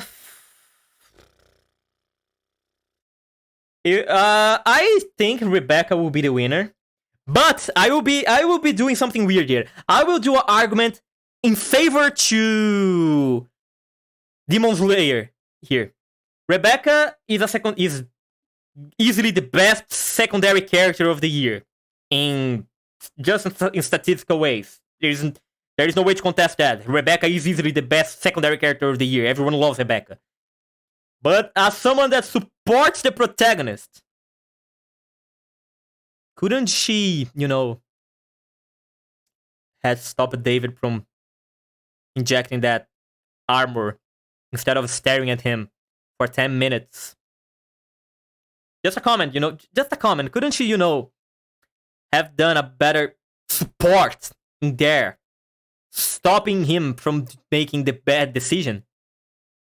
Just a comment. Yeah, I will leave out there, just saying that.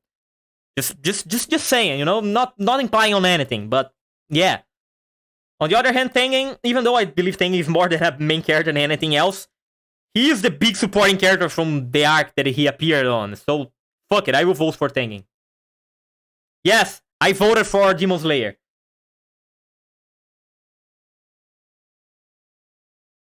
Rebecca is there for the simping calls. In the actual anime, she doesn't do much. Yeah, that's actually true. Rebecca does not really do much in the anime other than being the funny psycho character. It was a tricky situation. Yeah, try to defend Rebecca. Now, best main characters. This one will be spicy also, I can feel already. Boji, from Ranking of Kings. David Martinez. Lloyd. Chisato. Eren. And Marin Kitagawa. Without the armor, they wouldn't stand a chance. I mean, if technically, I would actually no. Fuck it. I will not even try to argue about that. This is not the stream to do that. But I have argument going against that. But fuck it, I will not waste my time on that. Again, Bochi. Yeah, Bochi is a great main character. I love Bochi from the bottom of my soul. 2021 anime. I still don't think Bochi deserves to be here. Chisato is a great main character. She's funny. She carries the plot. She does everything she needs to do. She's the OP character from the series. She has a lot of backstory going on with her that had a lot of drama involving her also. Kitagawa, no, fuck you, Vinny. I will not vote for Kitagawa here. She's not the best character of the year. She's just girly girl, cute waifu character made to appeal to every single otaku watching. As much as I like Kitagawa, that's the basic definition of her character. She's not a best main character in any way. She's just the best appealing character. She's not the best main character. Not many Rebecca, just admitting this match is a badass. David Martinez.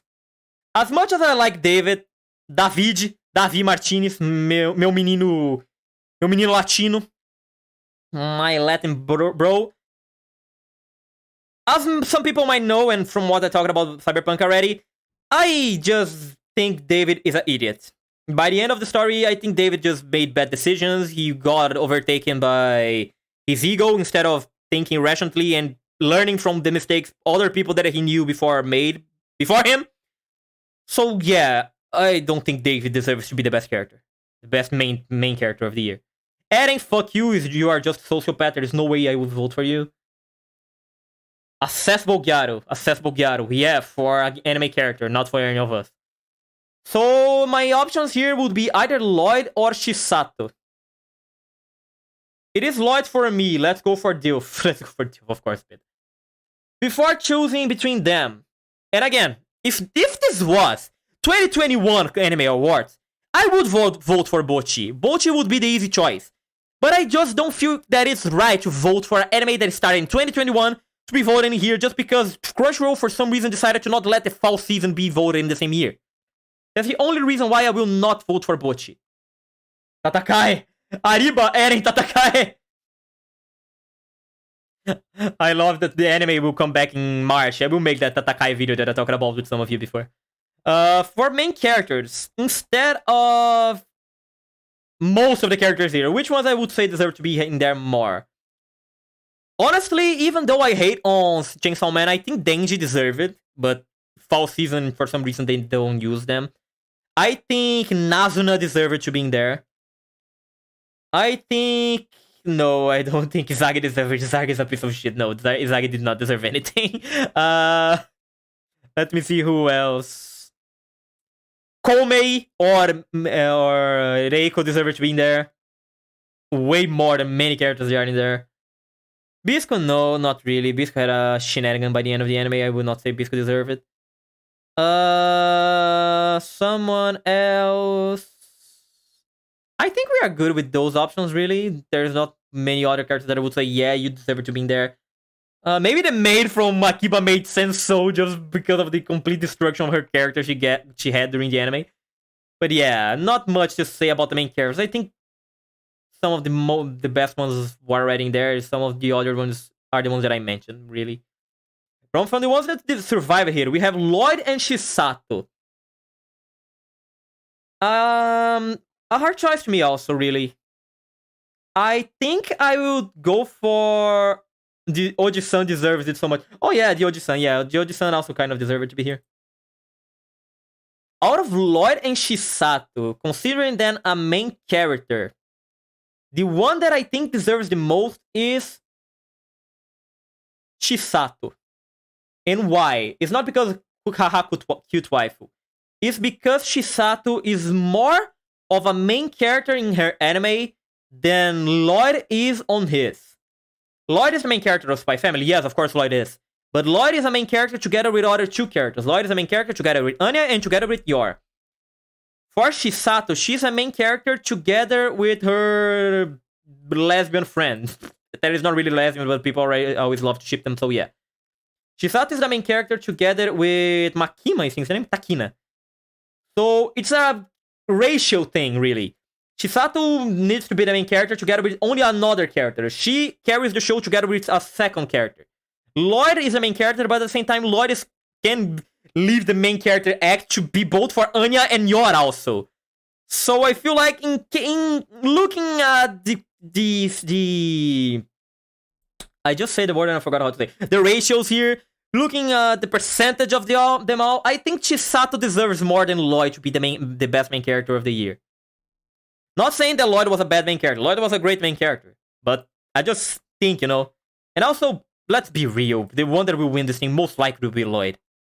Or Marin. Honestly, no, actually, the one that will win this thing most likely will be Kitagawa. Just because the otaku fanbase is simping. Just he deserves after being sold by 30 seconds. Licorice Recoil about to farm all the awards this year. Man, I don't think Licorice will... If Licorice wins one, I think will be well deserved already. Because given how the otaku community is about having a lot of shit taste, it will be hard to see actually... The more underground, but also deserving ones to not win. Man, not the DILF, not the Latino, shame. Pedro, if I can make an argument for myself so that you may appreciate a little bit more my choice here. This one may be a cute anime girl, but her teacher, the guy that taught her everything she knows, is a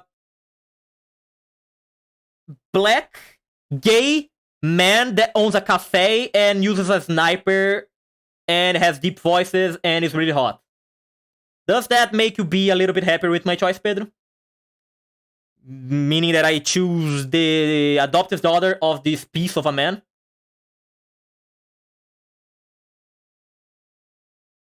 Because wife wonder. Perfect. Perfect. Yeah.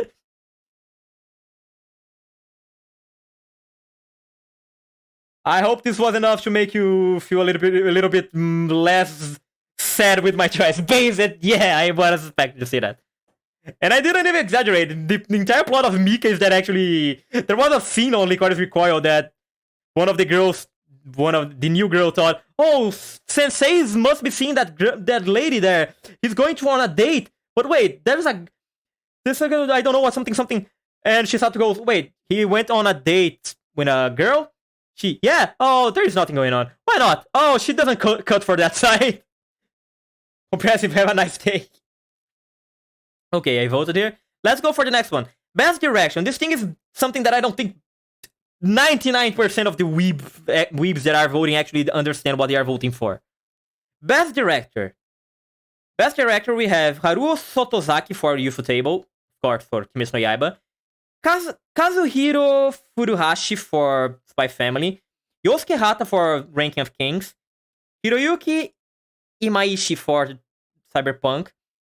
Shingo Adachi for Licorice. And Yuichiro Hayashi for Shingeki.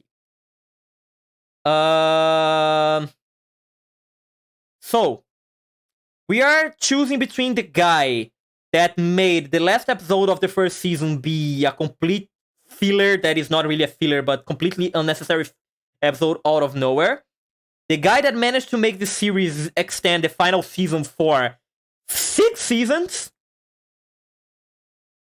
The guy that just...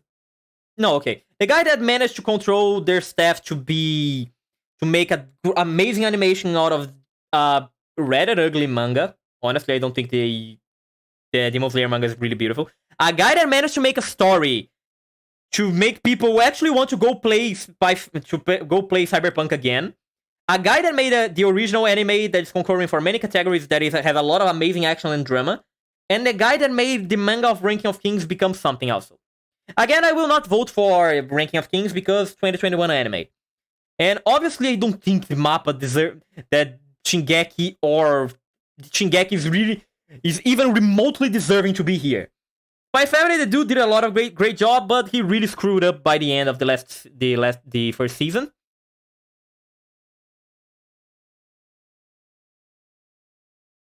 And now we have these three.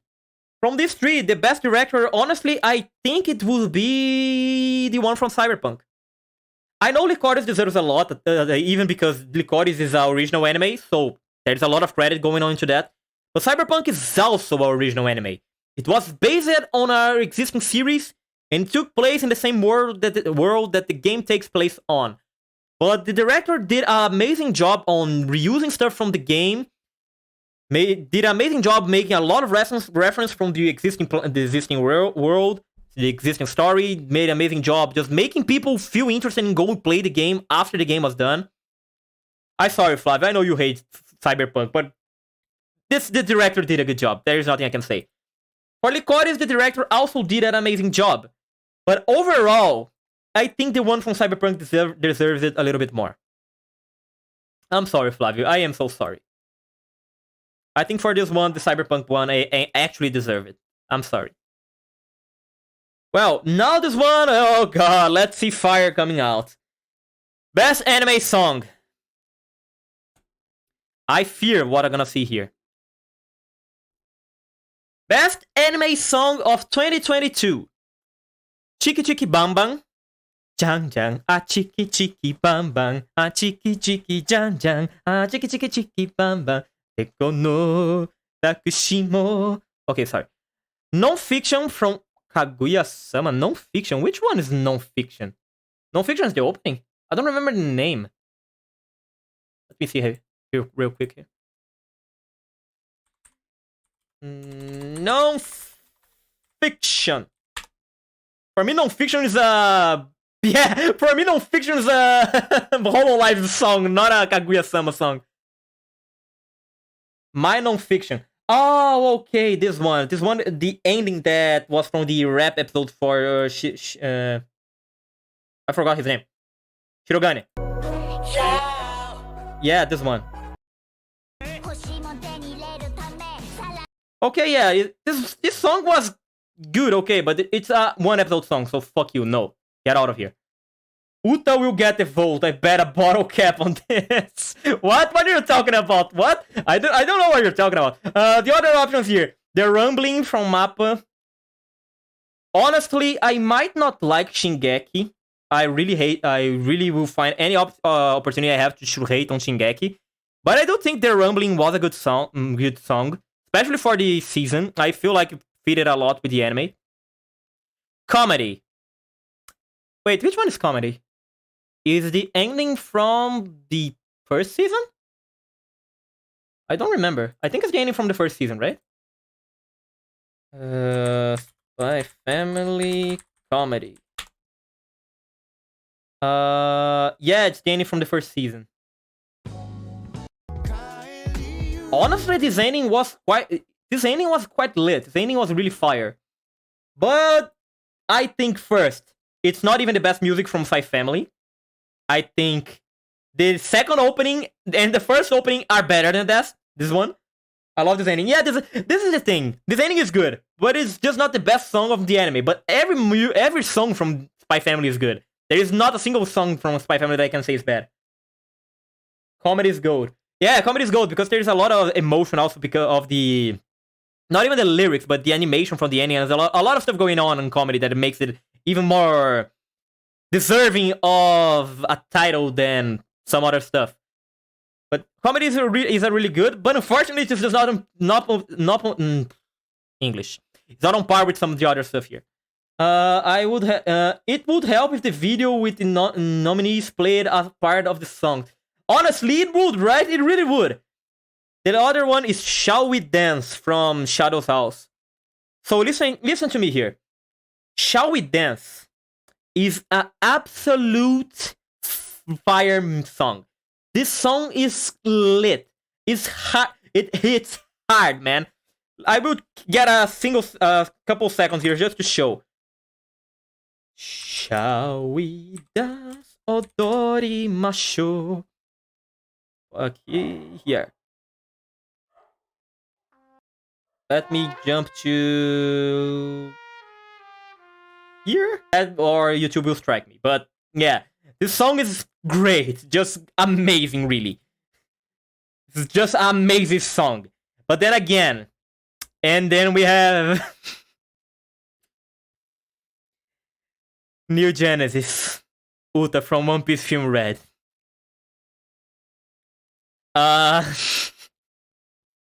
Well, you see, I kinda, I really want to be fair here. I really want to go and say that Chiki Chiki Bam Bam deserves it because I love Paripiko Mei. Really, I really love Paripiko Mei from the bottom of my heart. And with the exception from this one that I really heard it once, and then didn't remember it existed after that. But with the exception of my non-fiction, all of these songs are really good. Comedy is amazing music, man. Comedy is a really good ending. Probably one of the best endings of the year. If you go back to the year here, to the anime seasons we had, a lot of Chainsaw Man endings also deserve to be here. Even the opening for Chainsaw Man deserves to be there as the best song of the year. The songs from Blue Lock also. The songs from Blue Lock are quite lit. A lot of Bocchi OSTs. There are a lot of songs of the year that deserve to be here instead of some other songs in here.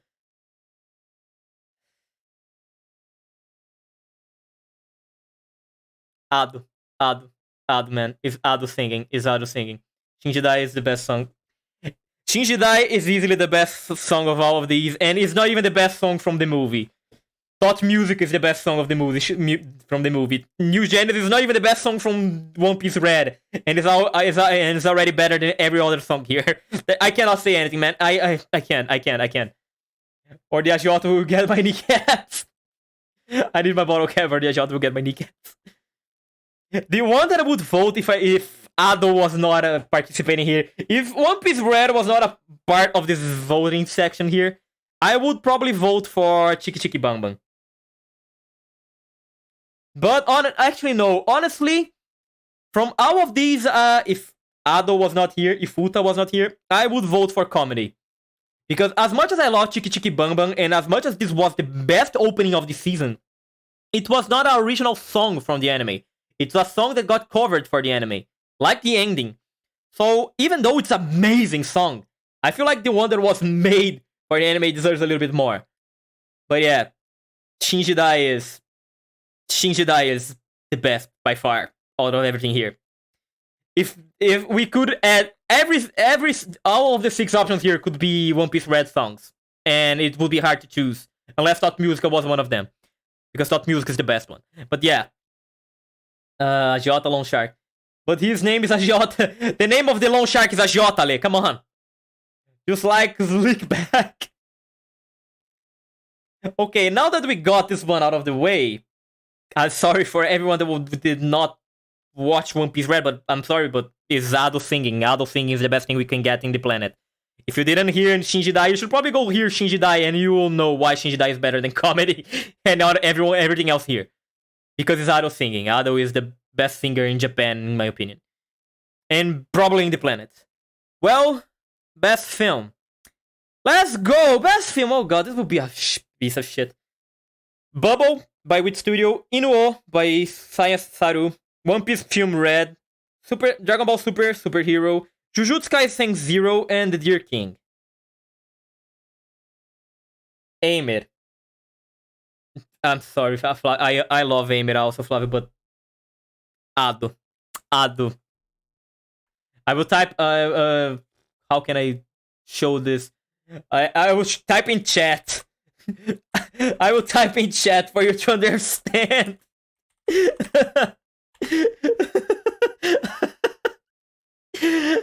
But yeah. So this one, it's a problem because the only movie that I watched from here is Red. I did not watch any of the other ones. I saw people talking about Bubble and basically Bubble just being more of the same Makoto Shinkai stuff. I think it was Bubble. I think Bubble was right up here. Where is Bubble? We can change this to be movie. Show me the movies. Kotoboom, okay. Susune no Tojimari. Oh yeah, why? This thing is not even taking part, really? It was that bad? Okay, here we have Inuo. We have... Oh yeah, the Odd Taxi movie also aired last year. Oh yeah, there was the Sword Art Online movie too. There was a... Oh, I didn't know we had Fruits Basket movie. I need to watch that. Dragon Ball movie Superhero. Is this one the one that is translated to be Bubble? I don't know. Tari, Kimi something something. Where is the Deer King here? I don't see anything else. I probably should search for the movies. It would be easier to just throw the names here, really. Inuo. This one is Suzume no Toshinari. No, this one is not even here. This one is not even taking part here. Because it's just another Makoto Shinkai movie, which the plot is exactly the same, I believe. Bubble. Where is Bubble? Here. 2022 Ona. Okay, this. Okay, the score for this thing is not exactly good. Susune launched in the end of the year. Inuo. Which one is the last one? The Deer King. Yeah, the Deer King is the last one we can search for here. Deer King. So here's the thing. I need to watch most of these movies yet. So I can't really say much about them. I will vote for One Piece Red because it's the only one that I watched. I can't really say anything else. But yeah. Looking by the scores, Deer King does not sound amazing. Inuo sounds amazing. Bubble also does not sound that great. I did not watch the Jujutsu movie. I did not watch Dragon Ball. I watched One Piece Film Red. I want to see what's the score for One Piece Film Red. Let's see, just because I'm curious now. One Piece Red, the score is 8. Yeah, One Piece Red has the highest score. I will. Hey, let's go. Zune launched at the end of this year. The only one who would have a chance would be Yuru Camp for cozy reason. Is it just me or the list is complete meme? The list is not complete meme because I feel like these are the best movies still. If you go back on here, only looking at movies, what we had for movies last year? There was a Kaguya-sama movie, supposedly, okay. There was a Gotobu movie, which, if it wasn't there, would be even more than a meme than anything else. There was a Tensura movie, which it could be in there if they, I guess. There was this thing, which is a Makoto Shinkai movie, which means it's basically the same thing that he always makes. There was a Kaguya-sama movie, I did not know this. One Piece Red, the Sword Art Online movie, with which I am actually surprised that it's not in there. Maybe because it's airing during the fall season. Fruits Basket, Yuru Camp movie, Dragon Ball, Summer Natsu, something. So, like, there are not many. That's the problem with anime movies. They usually don't get out of the bubble.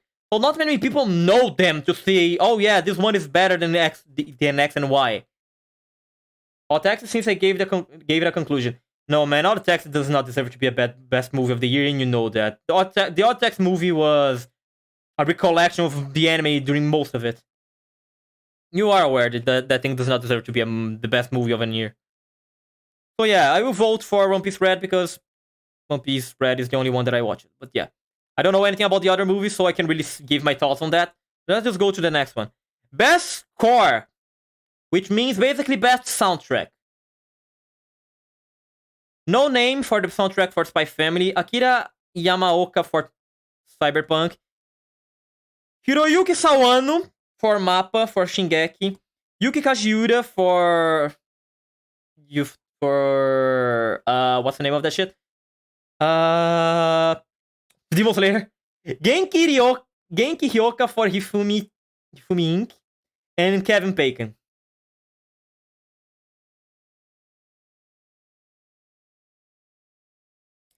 Best ending sequence.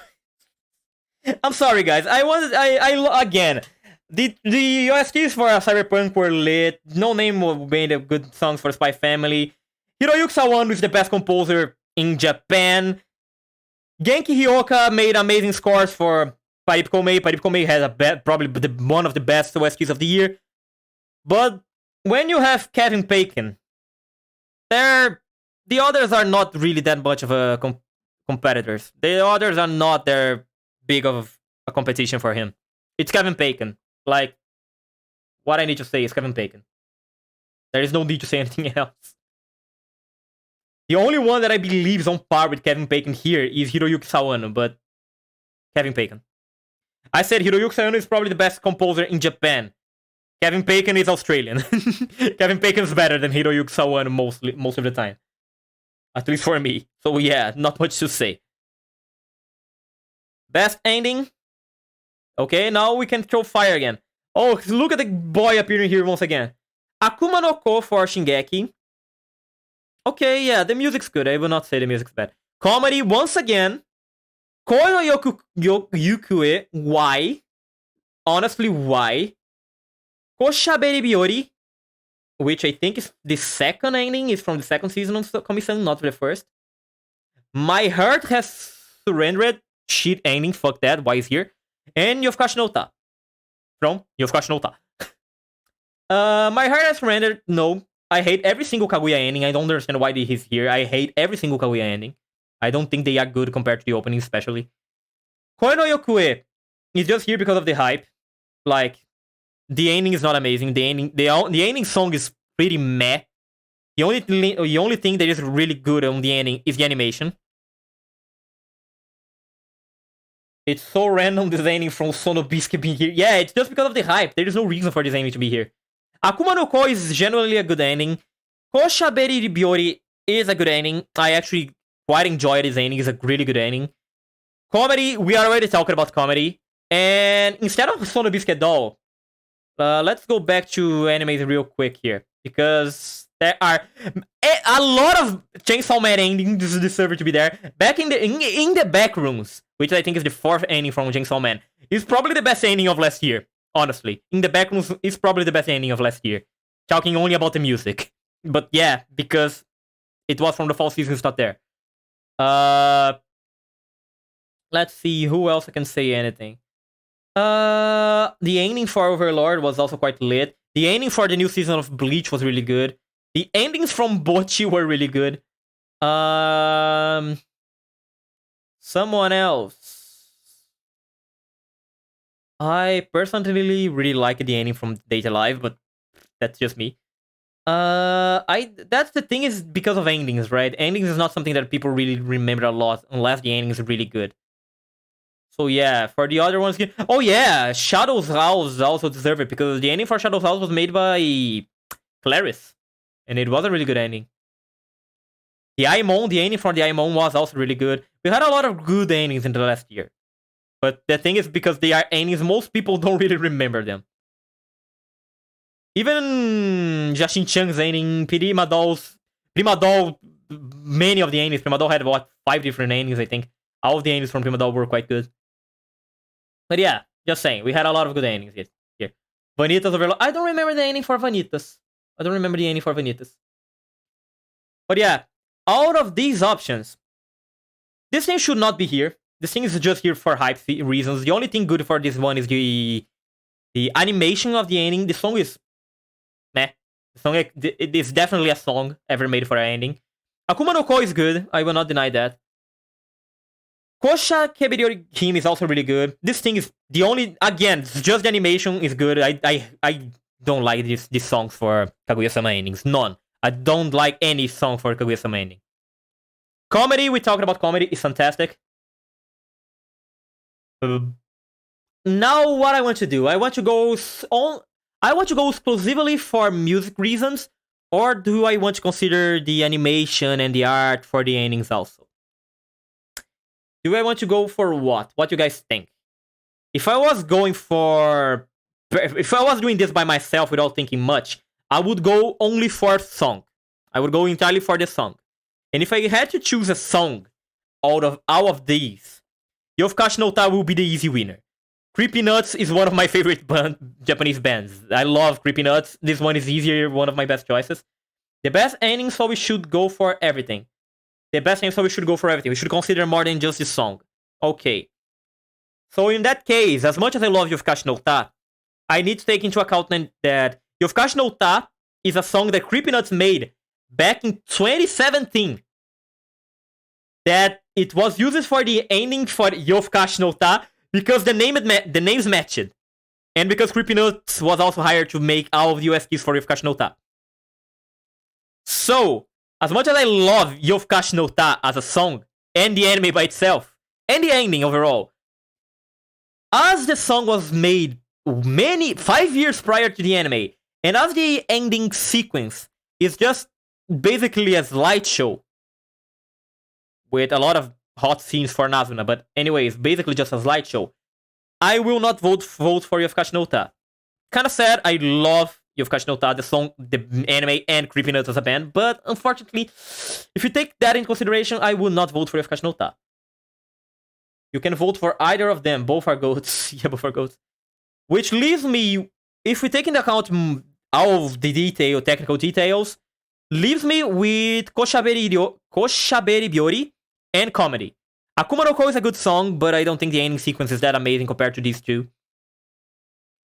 Koshaberi Byori, however the fuck I pronounce this thing, is an amazing ending sequence, which is simple and complex at the same time. Like, let's throw it here. We can just show the animation. Koshaberi Byori. It's this one here. For those that watched the second season of Kami-san, you are aware of which ending is this one. It's an ending made entirely in this art style, which is a really different art style and quite charming. This song is also quite good.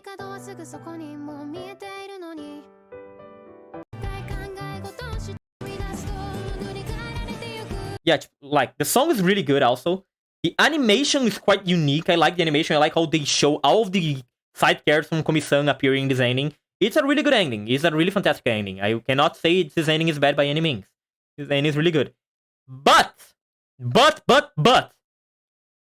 Rejoice Anna. I still think that considering the vibe that the ending gives, the animation, the song overall, and how they all combine together, I think Comedy is better than that. So I will vote for Comedy. Oh, this Comedy ending is good. Very good. Yeah, no. I cannot say the ending is bad. The ending is really good. I really like this ending. But if we take into account all of the details, how the music relates to the animation, how the animation was made, the vibe that the song gives compared to what we are watching, and everything like that, I think Comedy is just a little bit over this one. Because the vibe this one gives is also quite good. Because the animation gives a really nostalgic feeling, right? And the song, the music, is a music with a really nostalgic vibe to it. So they complement each other really well. And the animation is also really good on top of that. But I think Comedy, because of the sad feeling that comedy gives and how it evolves to be something happy. It's a little bit. It elevates a little bit more the ending that the Commission 1 did. This one is a hard choice. And again, if you were going just for music alone, Yofukashi no Ta would be the winner for all of these because Yofukashi no Ta is the best one as a song only. Now, best opening. God, this one will be hard. Let's see what we have. Best opening sequence. Chiki Chiki Bang Bang from Parip Komei. Naked Hero from Ranking of Kings. This Fire, which I need to say, I only heard the opening once because I binged this anime with some friends. So we really just watched the opening once. I don't remember how the opening for Cyberpunk is supposed to be. Mixed Nuts for Spy Family, The Rumbling again, and Zankyo Sanka. Zankyo... oh, man, wait. I will need a moment for this. I need to evaluate this, because I did not see the opening for Demon Slayer, because I did not watch it. I didn't even hear this opening. Zankyo Sanka. I will do this quite fast. This is excellent music. It's a music from the game, right, Finny? It's a music that is actually from the game. So I will do some quick backup here because I don't want to get striked by YouTube in any way. I will hear the opening just to be more fair with my evaluation here. Oh, Naked Hero, The Fire, excellent music. It's Aimer, but the animation was very bad. Oh, the animation was very bad. Oh yeah, right. The animation for the Cyberpunk opening was just David Balkin, basically, wasn't it? I remember the little small details he had. Oh, okay. I remember hearing the beginning of the song from ta ta ta ta da da ta ta. Oh, this thing is from Demon Slayer. I did not know. I heard this song so many times that I did not know this thing was from Demon Slayer.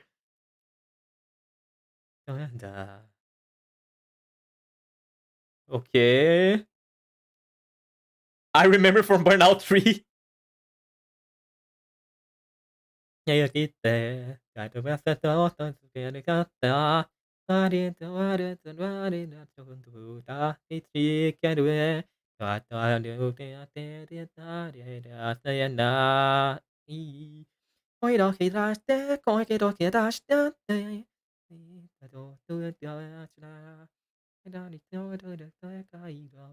I heard so many VTubers singing this song.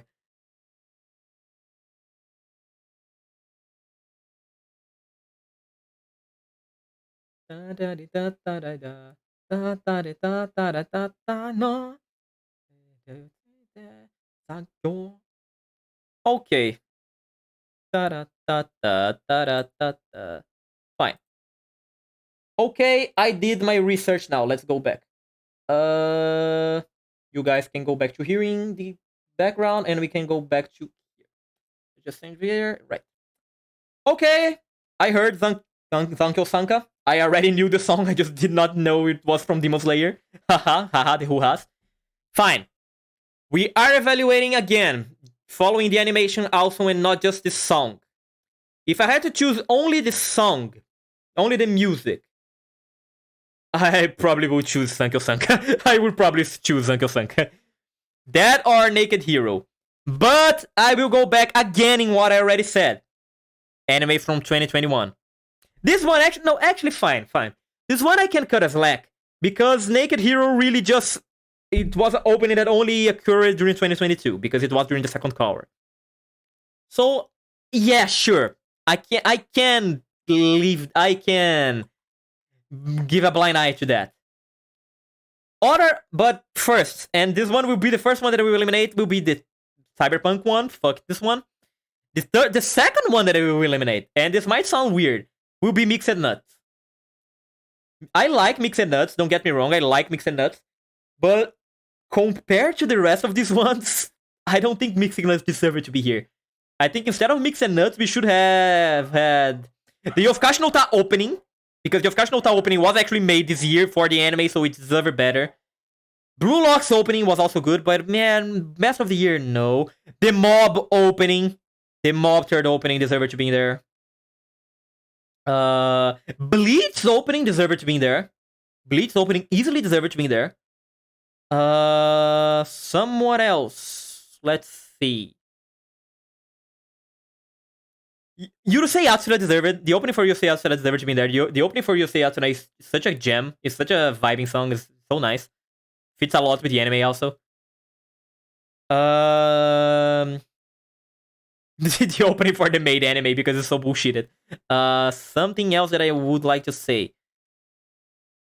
There are other good openings. Oh yeah, Golden Kamui. The opening for Golden Kamui also deserves to be there. We had a lot of great openings there, that's for sure. And all of the ones that I mentioned, I think are better than Mixed Nuts. Mob openings always are good. Yeah, they had Mob has a specific band that only makes songs for Mob. That already says a lot.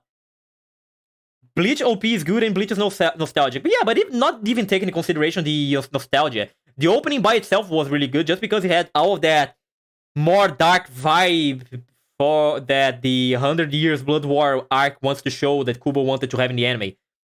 The only problem in the opening is that the opening is pink. Just pink. There is nothing in the opening other than pink. There is only pink in the opening, just that. But yeah, but given the ones that we have now, Naked Hero, Chiki Chiki Bang Bang, Zankyo Sanka, and The Rumbling. The next one I would eliminate is The Rumbling. Really, just, yeah, fuck it. The opening is good, right? But I still think these three are better. Chiki Chiki Bang Bang was probably the more catchy opening of the last year. Even if the music was not made for the anime and was just remastered, resung for it. Probably was the most catchy opening of the year. During the season, everywhere you look at, there was someone making a meme with a dance from Paripi Komei's opening. Naked Hero is astonishingly good. Honestly, the animation is amazing. It's probably one of the best animations for openings that I saw in a long time. Naked Hero is, and the song is also quite good. I think from this one, the next one that I will eliminate is Zankyo Sanka. The song is amazing, and the animation is good too. I get the vibe that from the arc the anime was going through when this opening was occurring. But man, Chiki Chiki Bang Bang and Naked Hero, man.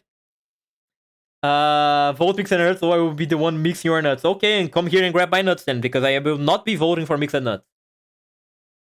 I said my part about Mixed Nuts. Mixed Nuts is good, but it's not the same. But it's not as good as the other ones here.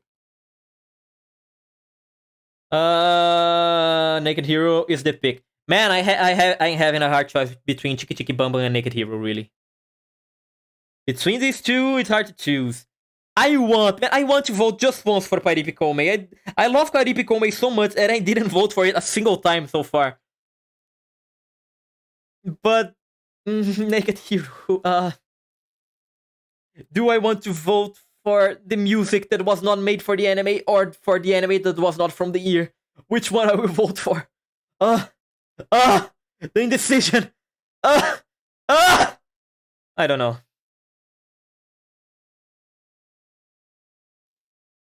Fuck it. Okay.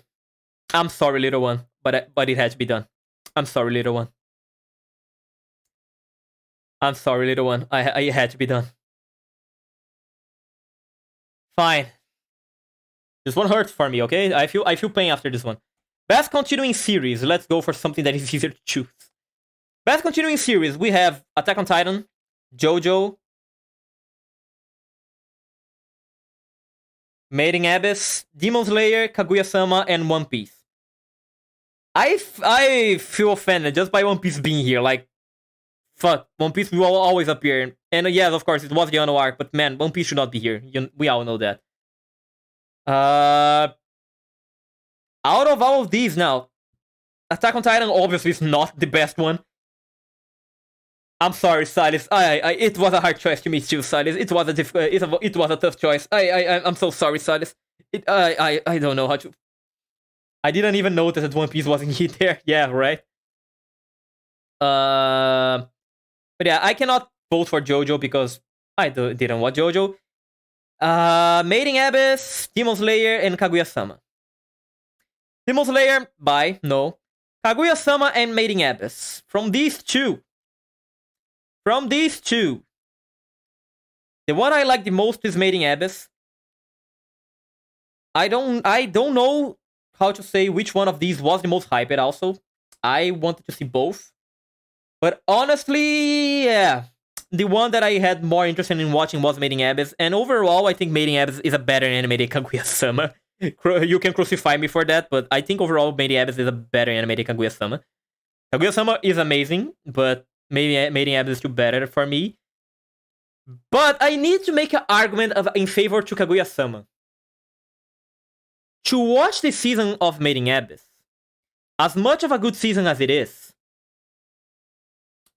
if you are not a manga reader, you needed to watch the movie, which not a lot of people did. Kaguya-sama, on the other hand, you just needed to watch the other seasons. You just need to watch the first and the second season, and you can watch the third season.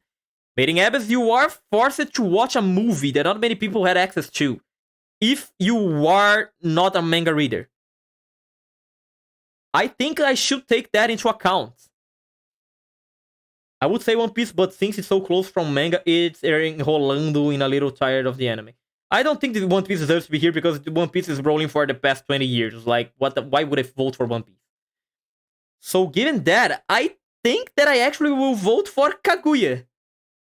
Because as much as I love Made in Abyss, and I believe Made in Abyss to be a better anime than Kaguya overall, the small detail that you had to watch a movie, if you did not read the manga, to know what was going on for this season is kind of a throwback.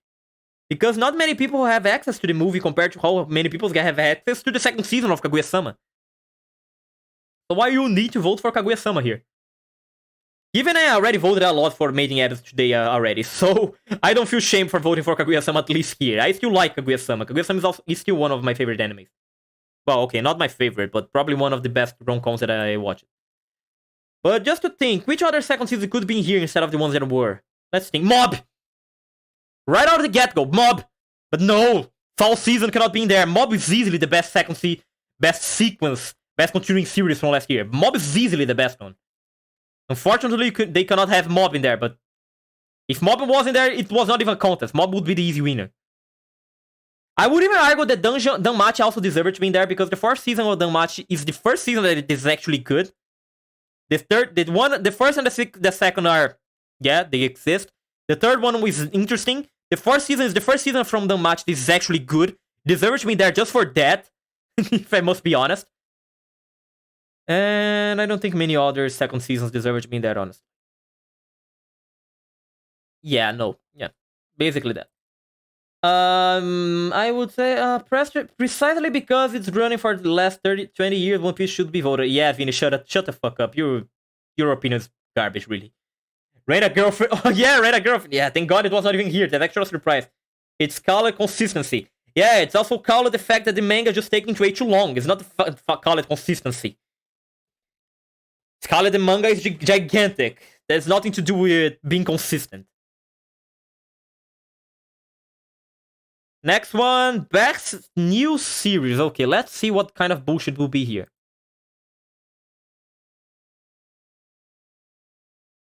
Call of the Night, Licorice Recoil, Spy Family, Cyberpunk Edge Runners, My Dress Up Darling, and Pirate Kome. Okay. Okay, actually this one is solid. This one is actually solid. They did make good choices for this one. This is the first one that I cannot really complain for any of the choices.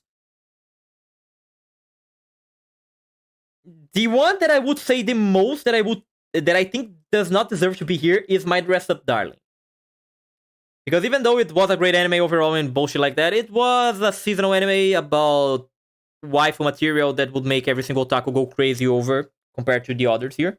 But of course, My Dress Up Darling was the best anime of its season, and anyway, it's not like it's not deserving to be here. I just think you can know everything here is better than My Dress Up Darling. Again, also we don't have fall season, because if we had fall season, most likely Chainsaw Man and Bocchi would be here. And they would probably be taking the place of Pirate Kome and probably Call of the Night. Actually, Bocchi probably would not be here, but if the fall season was here, Chainsaw Man for certain would be here instead of probably Pirate Kome. But now, giving these guys here, I know the objective answer for this one because I made the math for the objective answer for the video that's coming out in the end of the month. So I know that, objectively speaking, one of these guys is the best anime of the year. Since it's a new series, I believe it has to at least have a chance of a second season. Why? No. What kind of bullshit are you implying on? Why the new series should have a second season to be a best season? That makes no sense, Vinny. Just because the anime concluded its story is not deserving to be one of the best of the year. What kind of logic is that? The anime concluded its story is a good anime by itself. That just didn't need a second season. That logic makes no sense. That logic actually does not make any sense. A new series just implies as a series that started on 2022. That's the only thing that being a new series implies on. That logic is flawed as fuck, man. So yeah, going back from that. What we have are, well, this one is hard because all of these are great shows overall, I know that. Yeah, so it goes to the best anime. Objectively speaking, I know which one here it is. I will not say to not spoil my video, but I know which one here it is from an objective point of view.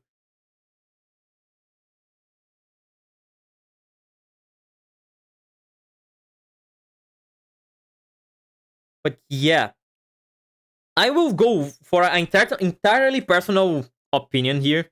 Out of all of these animes, the one that I like it the most, I know it will not be the winner overall of the awards, but the one from all of these that I like it the most is Paripi Kome. So I am voting for Paripi Kome. If Bocchi was here, I would be voting for Bocchi. But out of all of these shows, the one that I like it the most is Paripi Kome. If you want to go for an objective point of view, the one that will win this thing most likely will be Spy Family. Or, with some luck, Cyberpunk. I don't think any of the others here have any chance of actually winning the awards. Personally, for me, Spy Kome, I will be true to myself, but the one that will win this thing most likely will be Spy Family. And I am okay with that. I will not complain about that. Okay, the next one is the best animation. We are getting to the end of this thing. The best animations we have Akebi-san Seraph-ku, Cyberpunk Edge Runners, Ranking of Kings Second Core. No. It's the same animation as the first core. It's not deserving to be here just because of the second core. Attack on Titan, no. Demon Slayer, Spy Family.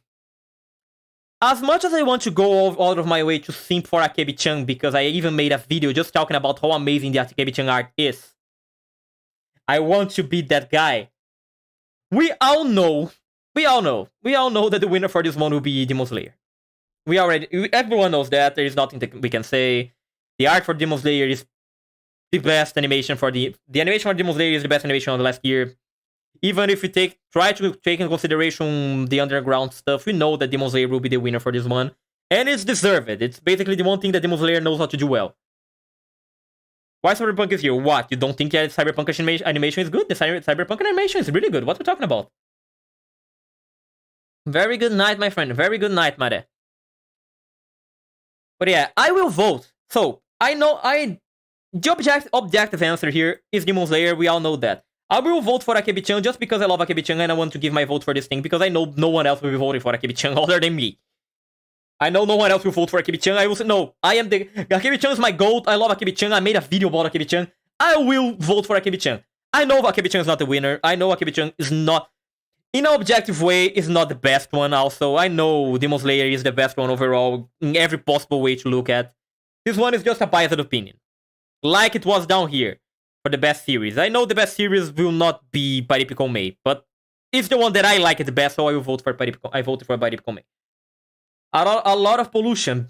It's not because the animation is polluted that the animation is bad. Or you're gonna tell me that you think Kill la Kill animation is bad because it was polluted. Because you will be talking shit if you say that.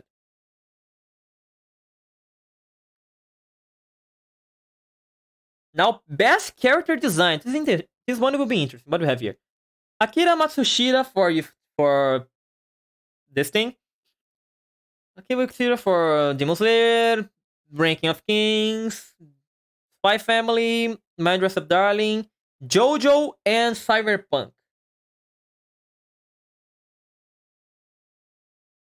Dance and Akebi appear on once and I feel the obligation to vote for them. Yeah, I agree with you in there. The Ghost deserves to be voted. Best character design. No, actually, Flavio, Sonobisco is the one that I think is the first one to get out from here. Because it's the one that looks most like the manga. It's not like the character designer that actually did an amazing job here. He just adapted the manga. I would say the same thing for Spy Family also. They both just look exactly like the manga. The manga is pretty, yeah, but it's not like the character designers made such a big difference in here. JoJo! Vote for JoJo! Kitagawa will win since the cosplay details are amazing. Yeah, that's probably true. And I also don't think I don't think Demon Slayer deserves it because it's just the same thing that they did in the other 2 seasons. Like, yeah, it's good character design, but it's the same. It's not anything new. It's not like it deserves to be the best from 2022. Ranking of Kings, again, anime from 2021. I will not vote for rank. Honestly, if it was not for this single detail that I don't want to vote for Ranking of Kings because it is from 2021, Ranking of Kings is the best character design here. Easily. Although everything here, Ranking of Kings is easily the best character design. I just refuse to vote for it because it's an anime from 2021. Can you explain to me what happened to the ending of Villain Saga first season? Yes, I can, but I won't. Osama Rankin did a great improvement from manga. Yeah, I know. The manga from Osama Rankin is not ugly, but compared to the anime, it's not even close to the quality of art. But yeah, I will not vote for Ranking of Kings, especially because of that, because I don't want to vote for the anime from 2021. I feel like that's not fair for the animes of 2022. They actually deserve to be here. Just because Crunchyroll is dumb and don't want to use fall animes in the proper year. So we are left with JoJo and Cyberpunk. I mean, my argument here to not vote for JoJo, it's because the merits for the character designs is not for the anime. It's for... What's the name of that motherfucker? The mangaka. The merits for JoJo is for the mangaka. Cyberpunk just makes an amazing job passing the Cyberpunk world vibes. I would vote for it. Yeah, no. All of you using the elimination logic, Cyberpunk is the one that survived here, so I will vote for Cyberpunk. Screw Cyberpunk, go for JoJo. No, Pedro. No, I will not vote for JoJo. JoJo has amazing character designs. Yes, it has. But they are amazing because of the manga, not because of the anime. The same thing with Spy Family and Dress Up Darling. It's not because you made a good job adapting the manga that it deserves to be a best character design. The best character design is the one that does the best innovation using the characters. Flavin, now you are happy? Why you are happy now, Flavin? What's going on? Okay, almost the last one. Best original anime. Which makes me wonder what the fuck is the difference between the best new series. Oh no, actually no, I'm talking shit. Obviously, it's obvious which one it will be. Best original anime. Birdie Wing Wolf Girl Story, the golf anime, Licorice Recoil, Vampire in the Garden. What the fuck is this? I don't know this anime. This one is an OVA, isn't it? I think I saw something about this once. Yeah, it's Ona. Vampire in the Garden is a Netflix original. Yeah, it kind of reminds me of Naruto by the art. Okay, Vampire in the Garden. Never heard anyone saying anything about this, so fuck it. Healer Girl, which is High School Musical, the anime. The Orbital Children. I also never heard about this one. And Yurei Deco. Yurei Deco is complicated. Yurei Deco is a delicate one. Shikyu-gai Shonen Shoujo. Man, I never heard about this one also. This one aired when? In the beginning of the year. It's an ONA of 6 episodes. I see. What, about kids living in space? Yeah, common place, even place. Yeah, basically that. Okay. I didn't heard of any of these. What is this list? I didn't heard of any of these. So you are uncultured as fuck because some of these were popular. Actually, no. I will be fair. The only one from out for the entire list that actually was a popular anime was Licorice Recoil. Birdie Wing is a story about underworld gambler that wins gambles by golfing. Basically, she acts as a dummy for professional golf players and defeat other people in order to get money so that she can play. She can pay the debts for the house she lives on with her adoptive mother and sister, if I remember correctly. And then she discovers that playing golf without betting on just that and the high leagues, not hiding your identity, is fun. I watched the first episode for this to make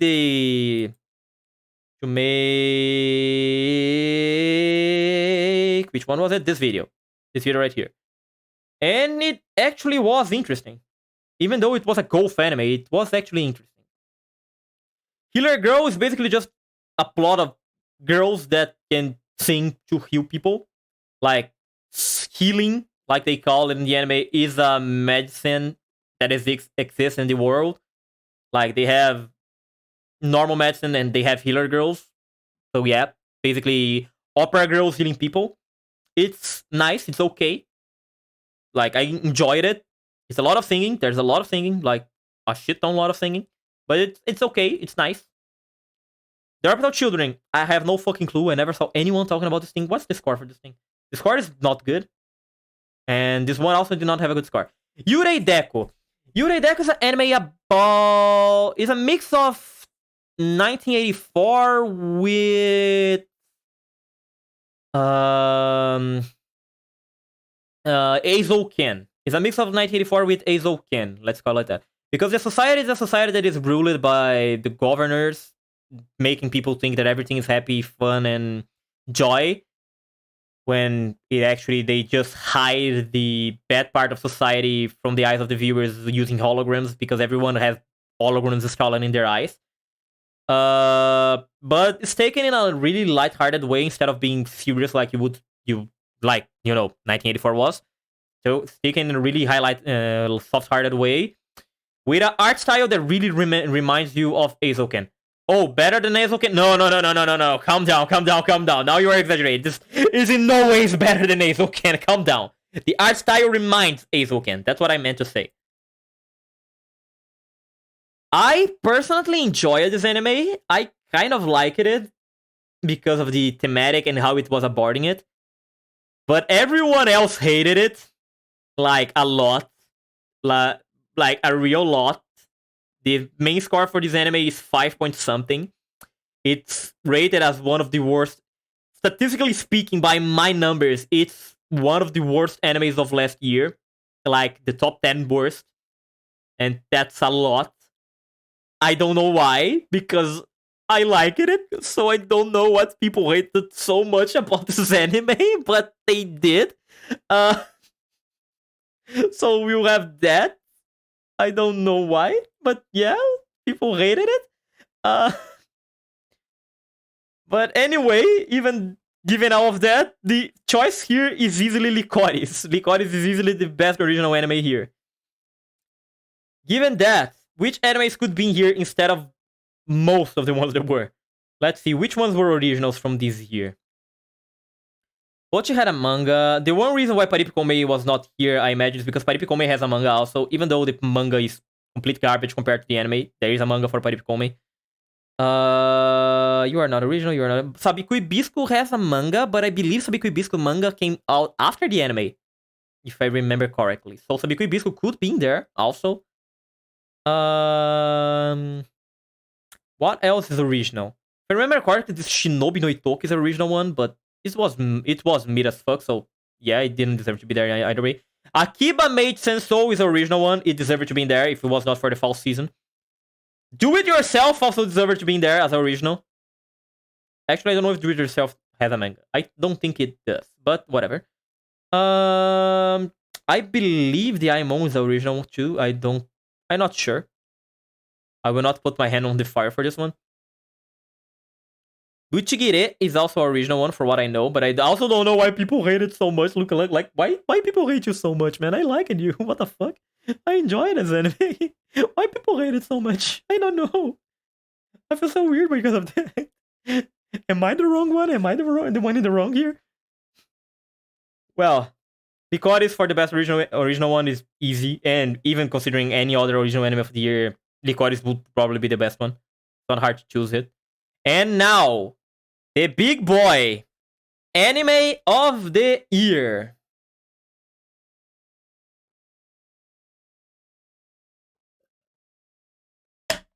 This was a dramatical pause so that I could drink my juice. Okay, anime of the year. The nominees are Attack on Titan, final season, Cyberpunk Edge Runners, Demon Slayer, Licorice Recoil, Ranking of Kings, and Spy Family. Fine. Again, this one is even more bullshitted because they dare to call Core 2 to be the best anime of the year. Like, just a half of the anime is the best anime of the year. No, man, no. That's no. Ranking of Kings was the best anime of last year. You should have accounted it there, not this year. The ones that should be here are Bocchi. Bocchi should be here instead of Ranking of Kings. But yeah, given what we have, also, if we had to do changes using the fall season, first, I will take out Attack on Titan from here. Mob should be here instead of Attack on Titan. Instead of Ranking of Kings, Bocchi should be here. I will dare say that Chainsaw Man should be here instead of Demon Slayer.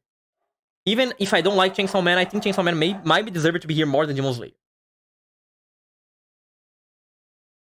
Oh, and Blue Lock, actually, yeah, Blue Lock. Blue Lock deserves to be there. Blue Lock is the best one by far. I wouldn't count any continuations. Yeah, I won't, because I don't consider them anyway. When I make my Anime of the Year video, you know I don't count them already, because I don't think they deserve to be accounted for Anime of the Year. So these three are already out of question. Summertime Rendering, exactly, Flavio. Summertime Rendering deserves to be here also. If you wanted to go for Animes of the Year without taking into account continuations, Summertime Rendering should be here. Bocchi should be here. I said already, but even Chainsaw Man kind of deserved to be here. Even if I think Blue Lock deserved more. Call of the Night should be here. Shofukashi no Ta should be here also. There are a lot of shows that deserve to be here more than continuations. Way more than continuations. Summertime Rendering didn't even appear in this entire list. Summertime Rendering deserved to be here because Summertime Rendering was one of the best animes of last year. I will not spoil the position, but Summertime Rendering was on the higher ranks of the top 5 of the objectively best animes. I will just say that. Summertime Rendering deserved to be here. It was not because, yeah, don't know why. But not considering these three already, our options for best anime of the year is Edge Runners, Licorice, and Spy Family. Now, out of all of these, objectively speaking, the winner most likely will be Spy Family. We are aware of that. Everyone loves Spy Family. There is not a single human being that does not love Spy Family. But I personally will not vote for Spy Family. The reason is because the second core of this anime was horrible to me. I honestly hated the second core of this anime. I liked it up until the dog. I hated everything going on in the middle, and I liked it when Fiona appeared up to the finish. I hated the middle of the season. It was just a bunch of nothing happens feijoada. Crunchyroll Awards will never be the most worst anime celebration. They wish they could be like me, man. They wish they were on the same level as me. But yeah, saying all of that, we have Cyberpunk and Licorice here. I think this just takes into consideration the first part of Spy Family. Yeah, of course it does, because they don't care about anything in the fall season. But I am a voter that watched the 2 parts! And the 2 parts are from 2022! So they are the same! And if I join them, I fucking will not vote for Spy Family. I will not vote for the anime that made me watch you're learning how to cook just so they made you forget how to cook in the next episode. I will not vote for the anime that make me watch Anya's friend getting in love with Lloyd for the sake of nothing happening, just for that to turn into a inside meme in the anime. Fuck that. I have Licorice and I have Edge Runners. And given that I have my problems with the ending of Edge Runners, and I don't have any problems with Licorice, man, I will vote for Licorice. Happily, I will vote for Licorice. And we are done. I wouldn't vote for Spy Family either because of the horrible job of the director. And we are done. This was the Anime Awards. All of the observations that I could do. We have these two down here that I really don't know what they are. Special categories. These will be determined by the industry panel or a special guest at the show. Special Achievement Award and Presenter's Choice. Okay. So this thing will be... So this will be just for when they are doing the stream. Alright. We are done. This was the Crunchyroll Anime Awards evaluation. Again, as in every single year, I have complaints. I always have complaints. I cannot be happy with the Crunchyroll Awards. The only category here, although all of them that I actually thought it was nice, was the best continuing. I don't remember which one was the one that I actually liked it. I think it was the best animations and the best continuing. Honestly, I don't even remember anymore which one of these I considered to be the best. The only one that I did not have anything to complain. But yeah, again, I always have a lot of complaint about the Crunchyroll Awards. I just think they could not be so basic. But then again, it's also the thing that they are doing what the public wants to do, and obviously the public will vote for the basic stuff instead of going for more deep stuff. So I am the deep weeb here, wanting to see more serious stuff, obviously in the wrong place. They didn't bring Best Boy, Best Girl from last year. Yeah, that's true. They did not bring Best Boy and Best Girl. And that's not from last year. They always had Best Boy and Best Girl. For some reason, they decided to not have it here. I guess because they knew if they had Best Girl, Kitagawa would win, and Best Boy, probably Mob would win. I don't know. But I don't know. Yeah, actually, now that you said, that's weird. Why did they did not have the best characters here? They went for a lot of bests, but no Best Boy nor Best Girl. That's curious. Quite curious, honestly. But oh well. This was the awards, guys. We evaluated everything we had to see. So true, yeah. I evaluated everything. I gave my opinions. I hope my opinions were entertaining anyway to you guys. Honestly, I also took way longer than I expected to take here. I was thinking this stream would take 1 hour, maybe, not 3. But now that this is done, I would love to say that now I will read super chats and move on to the ending of the stream. But I cannot have super chats, so there is nothing like that. So we're just gonna end the stream today here. Thank you everyone that came by to watch. We're gonna have another anime stream next week here on the YouTube channel, going over this thing here. If you guys watch this video, we're gonna go around the tier list that I made for this one and go back to reevaluate everything that I did to make a conclusion for the fall season from 2022. We're gonna have that next Monday, sorry. But if you want to see more streams, tomorrow I will be streaming on Twitch again, finishing Pokemon Violet. At least I hope I will finish Pokemon Violet. And on the Thursday, I will be streaming the Fire Emblem Engage. If you want, you can check me out there for see that. For content for the YouTube channel, this week probably we're still not having anything. But by the end of the month, most likely, maybe day 30 to 31, something like that, we're gonna have, or probably gonna have, the statistically, the worst and best animes of 2022 video. My editor is working hard on that. He about to finish the basic video so that we can check out on new details to add on.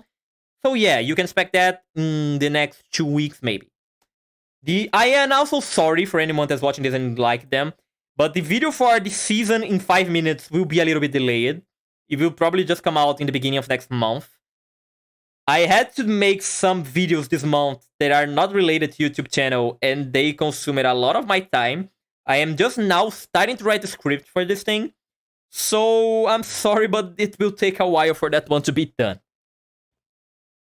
You need to feel happy with the objectively best and worst animes while that one does not finish cooking. No excuses. Just because the winner is obvious is no motive to not have an election. What are you talking about? Oh, about Crunchyroll not having the best boy and best girl. Yeah, I agree. They should have. But anyway. Well, other than all of that, that's basically everything I had to say, guys. Thank you everyone that came by. The VOD for this thing will be saved if anyone is crazy to want to go off after 3 hours of a weeb complaining about Crunchyroll, which I don't think anyone will be, but whatever. Thank you everyone that came by. I hope you all have a great ending of your night. I hope to see anyone else tomorrow on the Pokemon stream, and that's basically it. I'm Wiki, and I'm Wiki, I'm a weeb, and if you excuse me now, I need to go grab dinner because God, it's midnight already. Bye bye. Bye bye, guys. Thank you. Bye. Bye bye. Wiki out.